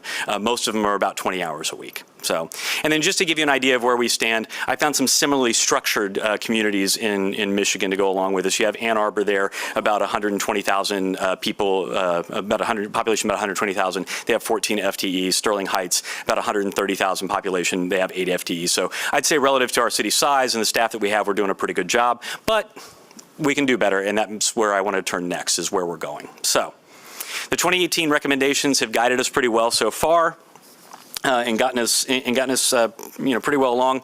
Over about the next 10 or 15 minutes or so, I'm going to discuss 8 key areas that are aligned with the primary operational areas of the department. But I want to start with 2018's unfinished business. You'll remember I said there were 46 recommendations, and that all but 2 areas were complete. So we'll start with those. The first is community engagement. The completing of the community engagement framework is the key task to note here. Our community engagement manager has a substantial version of the framework that draws on the experiences and perspectives of city staff, previous studies and models of public participation, the IAP2 spectrum of engagement, and community perspectives and experiences in collaborating with city staff. We're going to be continuing to refine that internally before ultimately rolling it out publicly. We expect that to happen by the end of the FY, and you'll be hearing more about that in the coming months. We're also going to standardize the cadence for soliciting and receiving and then reporting back out formal resident feedback. And we're going to start that this January. So many of you will recall we do a biannual survey called the National Community Survey. We're going to get that out early enough this year so that we'll have the results back and you'll have time to digest and analyze it yourselves before you do your prioritization workshop in 2024. So you'll be working with data that's only a few months old. And I plan to try and start doing that with all of the feedback that we get from our residents so that you'll be working with the most up-to-date information possible regardless of when it is, and that we'll be able to make more informed decisions. We're going to continue to professionalize our community engagement efforts throughout the organization by creating a community of practice to train and sharpen our skills. But we're also going to be looking for opportunities to collaborate with the community and understand how to better communicate and interact with each other. So this won't just be us learning how to interact with community. This will be hopefully helping community learn how to interact and navigate the bureaucracy that is the city as well. And then finally, should city management's assessment of the physical relocation of the city engagement manager yield positive results, I would recommend we seriously consider reattaching the engagement function under the communications department, under the communications director. So, the last and remaining part that would need to be done to complete the 2018 recommendations would be the creation of the standardized branding and visual style guide. That would complete those recommendations and allow us to move forward. We have a working draft of a style guide right now, and the initial policy that would govern that draft is with Assistant City Manager Matthews for an initial markup. I anticipate both of these documents being completed and adopted by the end of FY24. The policy in the style guide would, among other things, establish the communications department as the city's as the owner of the city's brand on behalf of the city manager. It would integrate the city's communications department at the onset of most projects. It would audit non-standard and unique logos across the city as we try and work towards a more unified look and feel. Understanding that there may be those situations where we want some unique, unique properties, we would still continue to work with them to try and bring us all under one centralized umbrella. And then finally, we only have the one senior graphic illustrator in the city. Many of you are probably familiar with him and have seen his work throughout the years. We've reached capacity for him. Well, the FY24 budget did provide me a little bit of that part-time temporary funding. We should seriously explore trying to grow out that capacity some to give him the space not only to provide further additional work throughout the city, but then also to be able to control and manage the city's brand. So I'd like to move on to the new position that we're going to be hiring. This is the marketing position. So as I mentioned previously, we had an overwhelming response to the posting for this position. It's a good problem to have, but it's going to take me a little bit. So the first thing that I've got to do here is I've got to get somebody hired, right? When I get that person hired, I expect them to help us, manage integrated marketing communications, content development, overall communications coordinations throughout the organization, and that's really just the day-to-day work. There's going to be two primary big strategic things I'm going to ask them to do up front. The first big ask is going to be to create a marketing communications program for the organization. By setting up best practices and guidelines, helping establish processes, the department can better plan communications, and our residents will receive more consistent, high-quality communications from the city. The other part of that, though, will be to help us put our best foot forward. Now, I happen to think we're a pretty awesome place, and I don't know that we've always done the best job of telling that story regionally, nationally, and even internationally. And I'm going to ask that person to help us do that and do it better, right? The other thing that I'm going to ask them to do is help us develop guidelines and processes to ensure that our resources are appropriately budgeted and used. So if we're being honest, right, not every event needs a flyer, not every audience uses social media, and right now I don't have a way to tell a department if the money that they're spending buying a radio ad, putting up a billboard, or going to community meetings is actually helping them reach the target audiences that they're aiming for and communicating that message effectively, right? This is standard stuff that happens in the marketing industry. We can do better, and we can do this more. We can do this with more intention. And I'm going to ask this person to bring that kind of expertise that you see in the digital or you see in the private marketing world to the organization. So I want to turn inside just for a moment and talk about internal communications. This isn't something that was brought up in the 2018 recommendations, but it's something that I've identified and noticed, and I'd like to take some time to talk about it just quickly. It's widely considered a subspecialty in the communications field. It's unique. It has unique techniques and challenges, and the organization could frankly benefit from having someone who's focused just on this. It has far-reaching impacts. It impacts organizational culture, employee satisfaction, retention, and even recruiting. We've already started a little bit of what I've outlined here, but I want to make sure that we're putting it out there and that everybody's aware of it. So we've started partnering with Human Resources to develop an internal communications program, but I want to formalize that relationship and really work that out. We should survey our employees to determine how they want to be engaged, at what frequency, and with what information. We do that with any audience out in the community, and we strive to do it all the time. But we need to be treating our employees the same way that we do any other audience. We need to resource and formalize digital workplace, which is an internal-facing city employee website that we have that just frankly because of transition and lack of ownership, we've not really been able to flesh out and make great strides with. It's a great tool. We need to use it better. Our current way of distributing information is kind of disjointed. I want to make sure that we tighten that up and find better ways to more directly communicate with people. And then finally, we should consider creating an internal communications position that focuses on these things. Like I said, it's a specialty area, whether that's in the HR department or in the communications department. It's something that we owe our employees. It'll help with retention. It helps with recruiting. It makes us a better organization overall. So media relations, just very quickly. This is easily our most developed and our most mature functional area. It doesn't mean that we don't still have areas that we can improve, though. We need to update and clarify our policies. Our employees are our best spokespersons, but many times when I talk to them, they're unclear on what their limitations are, of what their left and right limits are, and frankly, what they're allowed to do and allowed to say, right? I want to make sure that our policies are reflective of the openness and transparency that we want as a culture, and so that they're able to go out and confidently speak on our behalf and tell our story. I already have some training that's available for senior leadership, but unfortunately I don't have that for our mid-level and for our line level leadership, and so that speaks to that second one. I need to develop and implement that training across the organization, because just as I have, it's not always the city manager, the mayor, the commissioners, or the department directors that are the best people to tell a story. Sometimes the person closest to the thing that is being asked or talked about is the best person to talk to, and that could be any one of our line employees, right? But they're not confident, they're not sure. I need to create training and give them access to the same resources that everybody else has access to. So we're working on training that is appropriate for them to as well, so that they can get out and try and help tell our story.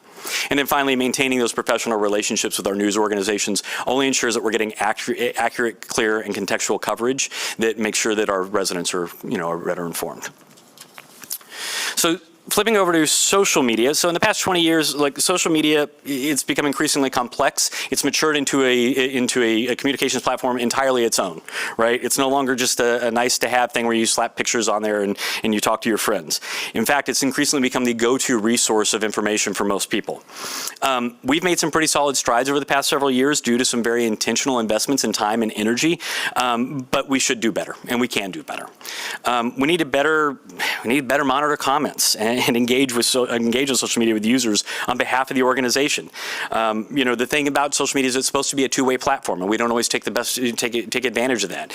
Part of that is because we're unclear on how to do that, and so we're going to create some moderation SOPs. But some of that's also a lack of capacity, and we need to explore how we can increase the capacity. Not every, most of our social media properties are managed by people that are doing it as an ancillary duty or even just part-time, and we can't just sit around on Facebook all day as much as some people would like to.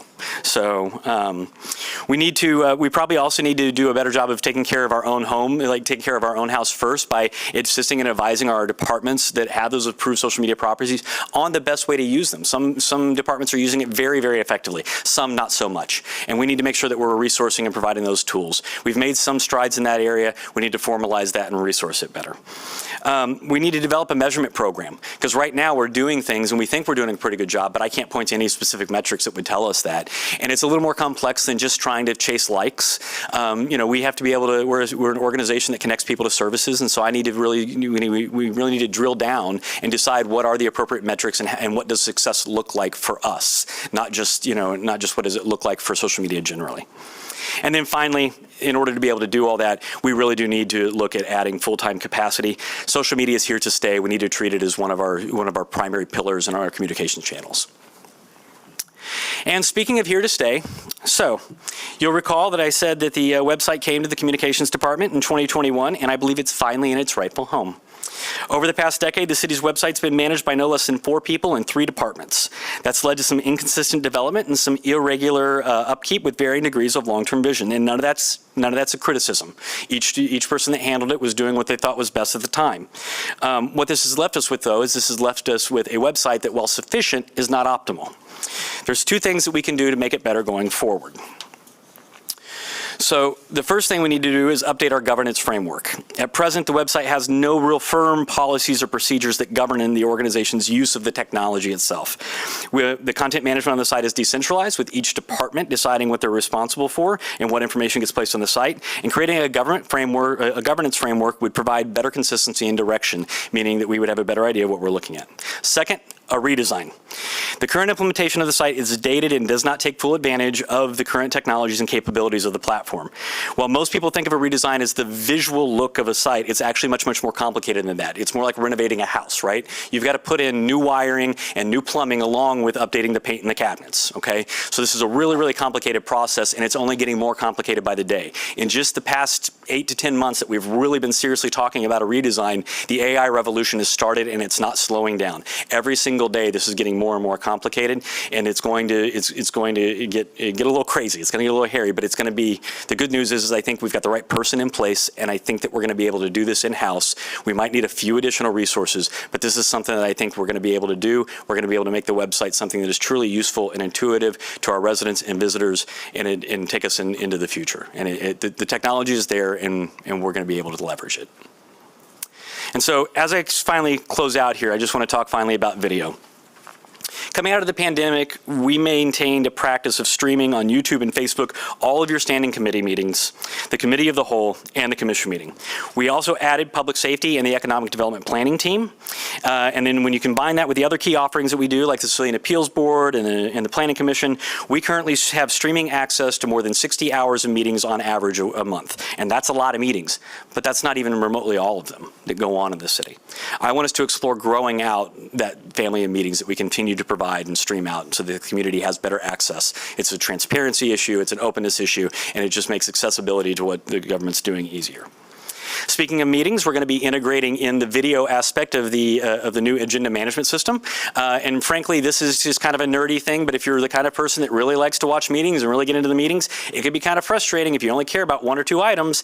And right now, your current way of doing that is you have to go and you have to grab the little scroll bar at the bottom and start dragging through the YouTube video to find the point where they were discussing it. This new one will allow what's called indexing, which means you can go and you'll be able to click on an item and it'll take you right to the video where they start talking about that, where you start talking about that item, where they start talking, where you start talking about that item, and then you'll be able to see, you'll be able to go immediately there. So that'll help streamline that process a little bit. I also want to invest in our offsite capabilities. Coming out of the pandemic, there's a lot of desire to get back out in the community and start doing things again out in the community. But now that we're doing all this streaming, there's also now an expectation that people are able to continue to access all of the things you're doing, whether it's here in City Hall or whether it's out in the community via streaming. We have some capability to do that, but it's still limited. And so I want us to start investing and growing out our ability so that no matter where you decide to meet, no matter where we decide to hold an event, that we have the capability on that site to stream it, to carry it, to record it, and put it out on whether it's cable, online, or even just a recording to air at a later date. Now, this next one's a little bit of inside baseball, but I also want to invest in our internal capabilities as we've grown out the streaming of the meetings, as we've done more and more out in the community, as we're holding more events. The one thing that's kind of a legacy is where it's lagged a little bit is we used to record a lot of internal things. So we used to do a lot of trainings. We used to record a lot of briefings, internal briefings. We used to record a lot of classroom type things.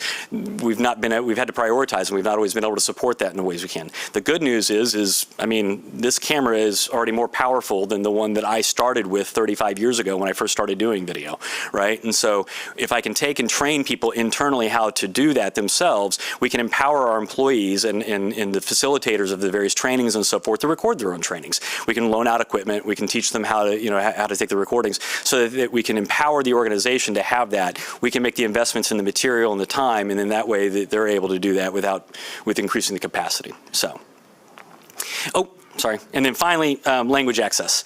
Now, I put language access here because there's some specific and unique challenges, but I do want to caveat this by saying language access runs throughout everything that we do. We're constantly thinking about languages other than English because we're the communications office, and communications oftentimes, especially with what we do, is verbal, right? It's visual, it's verbal, and that's how you communicate. So don't take the fact that I've placed this here to mean that it isn't important elsewhere. It's just that there are some unique things I want to discuss here, right? So the first thing that I want to discuss with you is we're in the initial stages of reimagining our flagship Spanish language television station and what it can be. It's been a mainstay of our offerings for some time, and we had already started having discussions on what we could transfer it into when Mr. Manuel Medina passed away earlier this year. We've currently paused that because I want to be very, very intentional about what we do with it. I don't want it to come off as an afterthought, and so I want to make sure that program, when we finally do launch it and go forward with it, it is done in a meaningful way and it is useful to the community. Also in Spanish, I want to make sure that right now we're offering simultaneous interpretation services during the committee of the whole and during your full commission meeting. I want to explore expanding that out to all of the committee meetings. And as we expand the growth of the committee, the streaming options, I want to try and expand that out as well. In both cases, though, this is important to acknowledge, we see an underutilization of this resource. only a handful of people ever actually access our Spanish language offerings. What's unclear to me at this time, and what we're going to spend some time doing some research on, is I don't know if that's because the Spanish-speaking community isn't aware that these resources exist, if it's because it's not useful to them, or if it's because, frankly, it's not useful in the way that it's currently being packaged and presented. As we talked about at the very beginning, that culturally relevant and responsive type of thing. Sometimes the way that we sometimes that we in the United States might package materials, communications materials, or might present them, is not necessarily how they're best received in other cultures. And so I need to sit down and do some real digging in to understand why these resources aren't being used, even though they're being offered. So, with that, we're at a point now where we will have the 2018 recommendations complete sometime within the next 4 to 6 months. There are plenty of challenges. It's been a long road, but I think that we have a good team put together in a good way moving forward. It hasn't been without its challenges. Over the last 6 years, we've seen pandemics, economic downturns, civil unrest, substantial leadership changes. But by staying true to our missions and our mission, our values, the strategic plan, we've gotten to where we are today, and I think that we're on a good path going forward. I'm going to be working with city management over the coming months and years to advance some of these priorities through both the budgetary and the policy process, and ultimately getting us where I think we need to be. This is an iterative process, though, and we'll continue to move forward, so things will come off the board as situations change. Now, before I take any comments or questions, City Manager, I know you like to keep things tight, and this wasn't part of the presentation, but you gave the communications director a microphone, and I don't get to do this very often, so guys, stand up, please. I have some of my team is here, and I just want to take a minute to recognize them because they're usually behind the scenes. That's Taylor Duchesne Hurd. If you've dealt with social media, gotten JR Connected or the Commission Connected anytime in the past almost 9 months now, 8 months? Over a year. You see, like she's part-time, so it's like 9 months of payment. Anyway, this is Ken Aronatz. He's our webmaster and social media administrator. He's the guy who's going to help me figure out how AI is going to run our website. This is Steve Guitar. Most of you are familiar with him. He's our media relations manager and does most of our external stuff. Andrea Riley Muskovitz, right? Muskovitz Riley. How is it? Riley Muckovitz. Muckovitz, there you go. I see. Yeah. Anyway, she's the community engagement manager who belongs to OEE, but right now is officing with us, and we're working together to get some of that community engagement stuff done. Asante Wilson is the HR intern who's doing our internal communication stuff. I don't want to spoil anything, but you all will be part of the all users list that goes out. So you're going to start getting an employee newsletter soon that he's going to be doing, that he's been doing. So, and then obviously the graphics section isn't here. Michael Moore isn't here, nor is the part-time staff that generally helps him. And then finally, there is the scene. They're behind the scenes, but then there's the really behind the scenes. Guys, can you bring yourselves up? Can you do that real quick? Yeah, there's the really behind the scenes. Turn around real quick. Okay, so there you see the gentleman there is Travis. He's our Travis is our capable media administrator. Serena's the one in the middle there. She's our multimedia content production specialist. And then Hannah Philo is another one of our part-time folks who's you're going to start seeing. She's been working on a lot of really cool little government 101 videos and some of our service offering videos. You're going to start seeing roll out on social media very soon. So, okay, with that, now I'm done, and now we can talk about questions, comments, or or feedback. All right. Thank you, David. Thank you to your entire team. I know many of us for years have been talking about how challenging it is for a unit of government like a city our size, how difficult it is to communicate effectively with the community in multiple formats and to get the information out there in a timely manner. So thank you for all the work in doing that.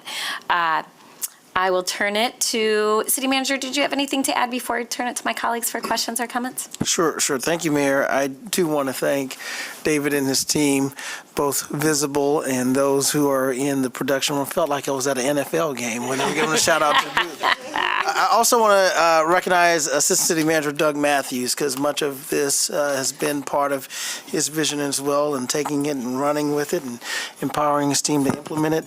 I do think that our city, given the growth we have, given the potential we have, we need to be intentional about marketing, not only to our residents, but as Mr. Green said earlier, to the country and to the world. So I'm really looking forward to making sure that we can intentionally put information out, stories out, not just locally and hoping that they get picked up, but be real intentional around some of the markets around the country. The second part is whenever you see us have those community night out meetings and you see all the wires on the floor and all the, big production, if we had our own video truck, and we, thankfully for PEG funding, that hopefully will continue to be around in terms of some of the public federal funding that we're allowed to receive, we will be able to one day have that ability, and so we won't have to send a team out 4 hours ahead of a meeting to be able to live broadcast it. So I'm looking forward to that, and I think that is the next step in terms of having a very responsive local government, particularly if we're meeting and doing more things outside of City Hall.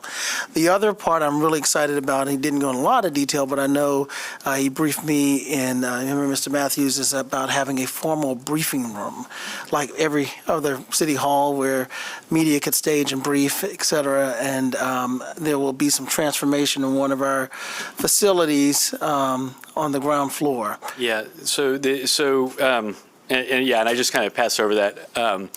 So what we've done is we were looking for a space. As many of you know, we oftentimes have to come in here for press conferences or interviews and so forth. And so we were looking for a space that was more accessible, that didn't require us to tear this room down and put it back together all the time. Facilities had for a long time been trying to figure out what to do with the old Silver Star Cafe. And so we've brought to bear some of those PEG funds that you were talking about, working with them to create a multi-use space down there with some video production capabilities. One of the added benefits is I won't have to ask you to stand in a dingy closet anymore to get your official photographs taken. So that's nice. But that's also working collaboratively, not just with our facilities folks here, but also with Kent County, because it's a shared space between the two. So it's also an example of collaboration between the two sides of the government complex here as well. So that's something that we've working with. I didn't bring it up, City Manager, because I don't have a specific timeline, so I wasn't sure when that's going to happen. But yeah. Well, so lots of good work, and I really want to thank them again, and looking forward to your feedback. I know that some of these areas will probably carry over into our discussion on the 31st as we discuss connected and engaged community. Yeah, thank you, City Manager. Commissioners, any final questions or comments? Oh, go ahead, Commissioner. Yes, thank you, Mayor. I just wanted to say thanks for the work in this space. I know this is something that has been kind of a pet passion of mine, just in how we think about and revamp communicating and engaging with our community. So excited to see that the approach is taking more of a strategic route where you're looking at the actual results of it and not just like doing it to check a box. So I do appreciate that. And then I did have two questions.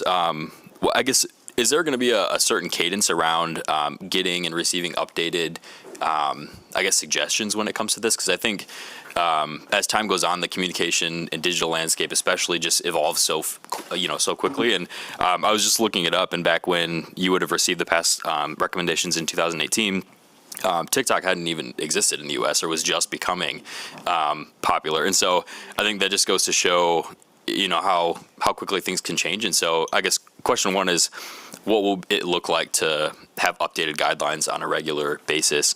And then two, I guess maybe I'm showing my age a little bit with this question, but I'm curious if any other cities or municipalities have used an influencer or like an ambassador type model. I just think working with community members who already have a huge digital footprint is something that could be used and is a resource utilized by a lot of our private partners.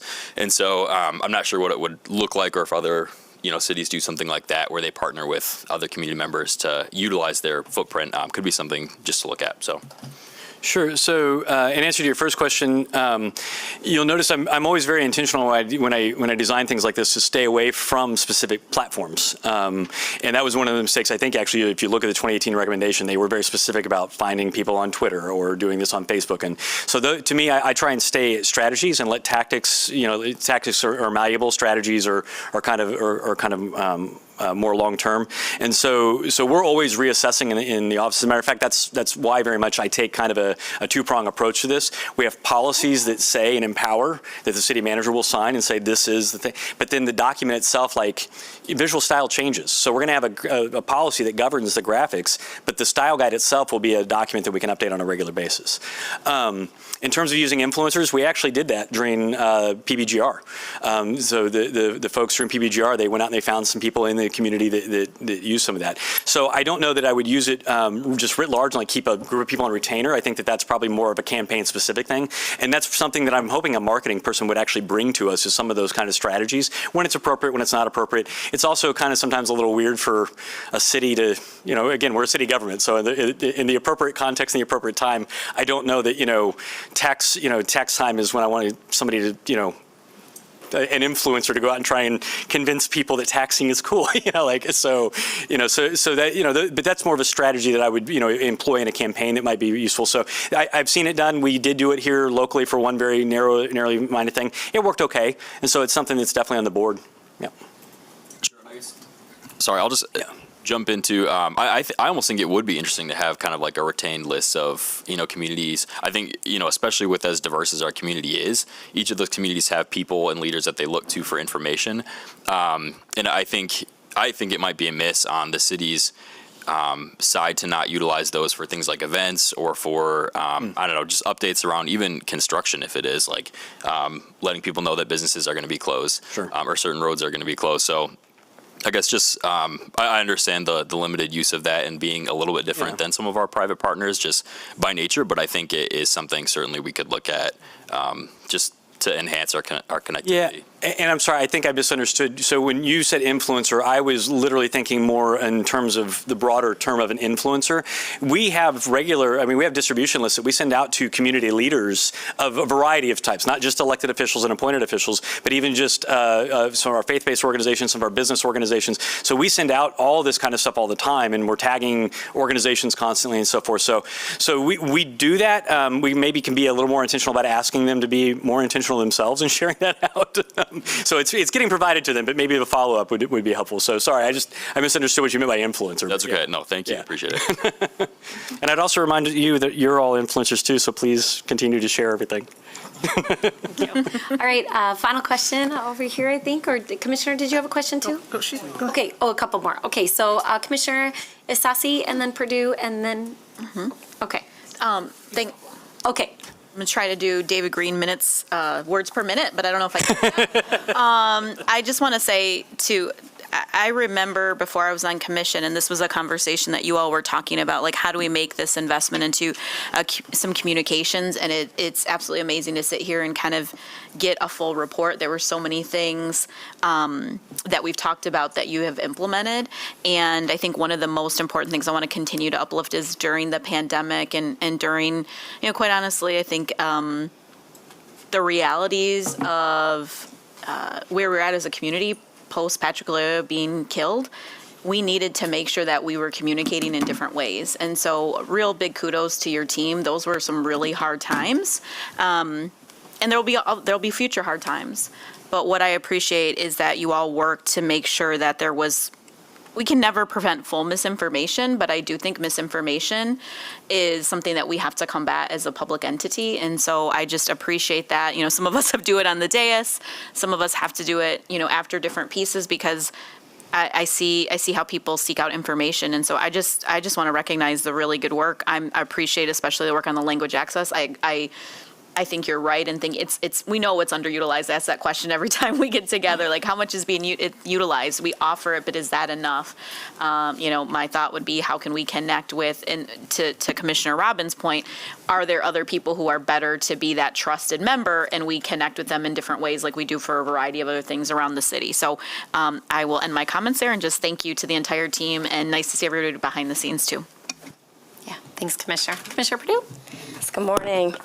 I love the vision that you have for this. It's clear that you put a lot of thoughts and thinking and strategy behind how we got here and how we'll move forward. I think this is so important. I'm excited to see this become ever more realized.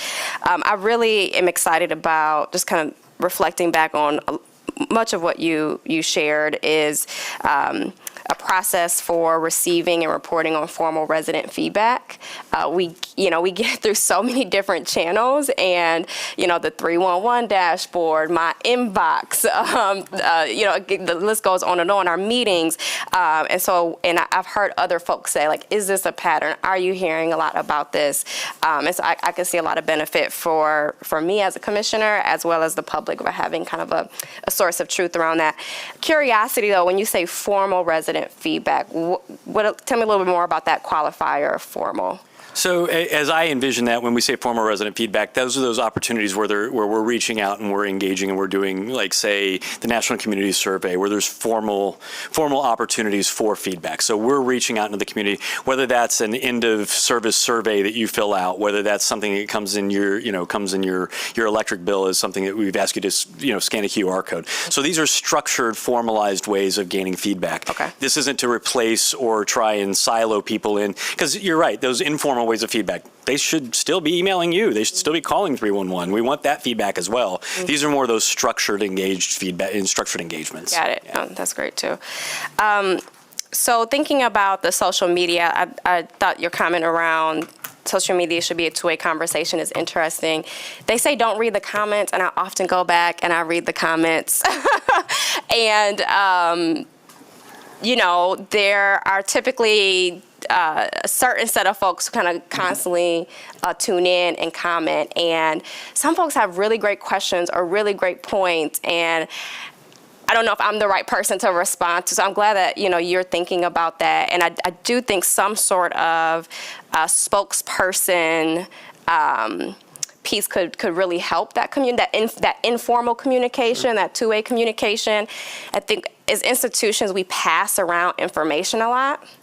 But I'm wondering, how do we promote understanding of that information? So when I meet with my neighborhood associations, we break down, they ask questions, we go a little bit deeper, and we have new ahas about either the thinking behind something, the approach behind something, the pros and cons, right? It just expands our perspective.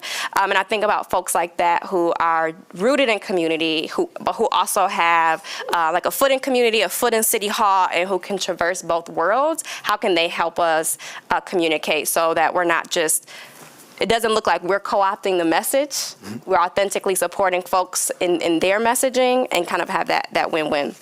So I think that might be interesting.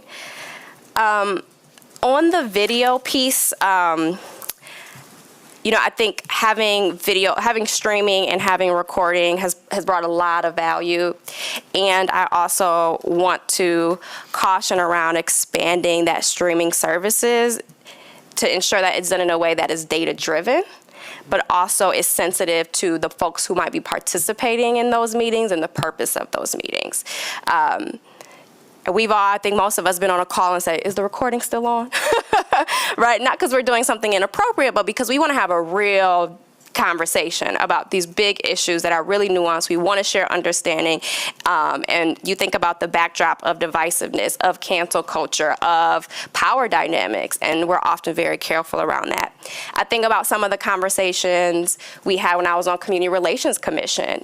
We built a level of trust that we could really dig in on some really sticky, tough issues that I think if it was being recorded, again, not that anyone was saying anything wrong or insensitive or offensive, but that level of safety, that level of comfort.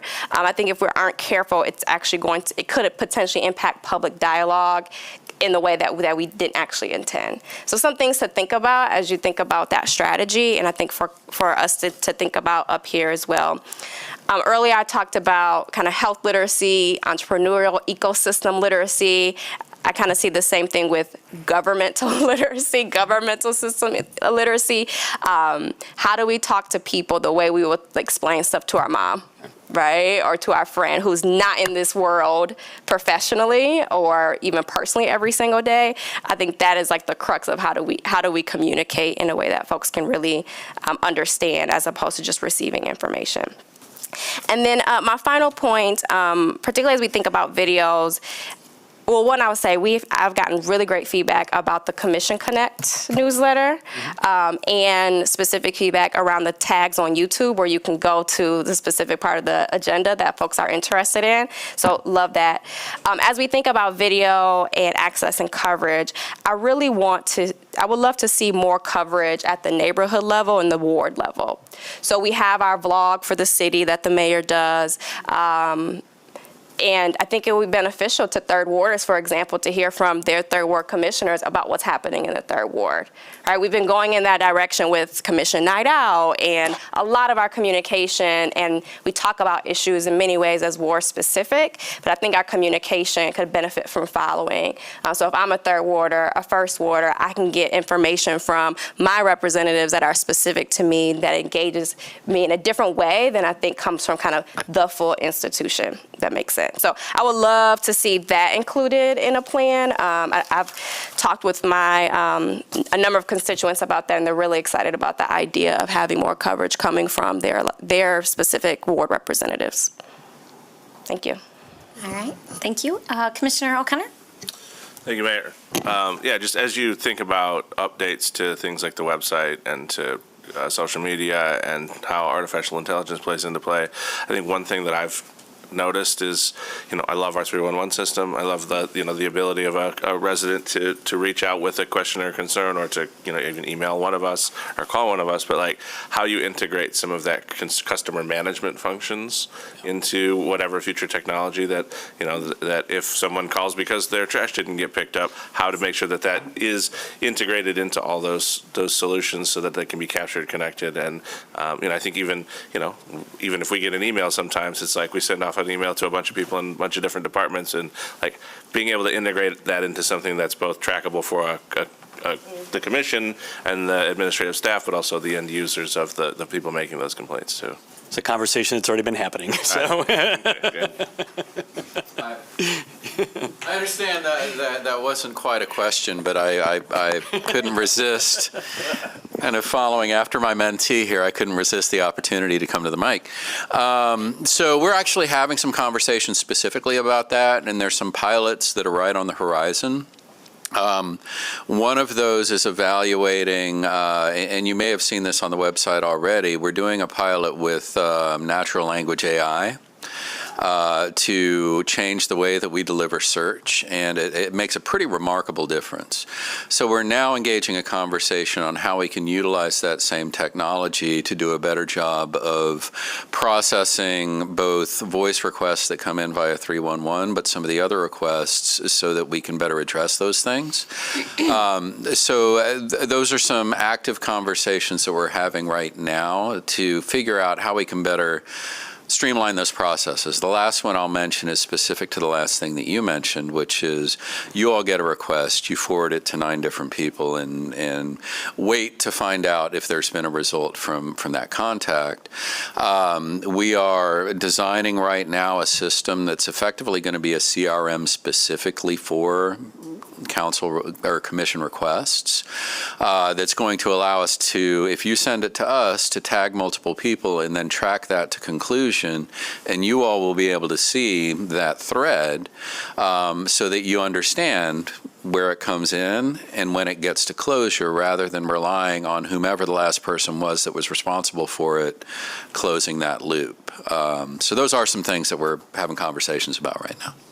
Great, thank you. Thanks. I think the communications component is really critical, but obviously I think we have some work to do when it comes to customer service and follow-up. And I know that there's work being done with 311, and I'm hopeful that we're going to see some significant improvements soon. Commissioners, any final questions or comments? All right. With that, we'll close our committee of the whole. So, commissioners, we have public safety in here at 12:30. So those of you who serve on that, you can be back here at 12:30. And then we have our commission meeting tonight at 7 p.m. Back here in these chambers. We have a full agenda with several public hearings. So I will see you back here then.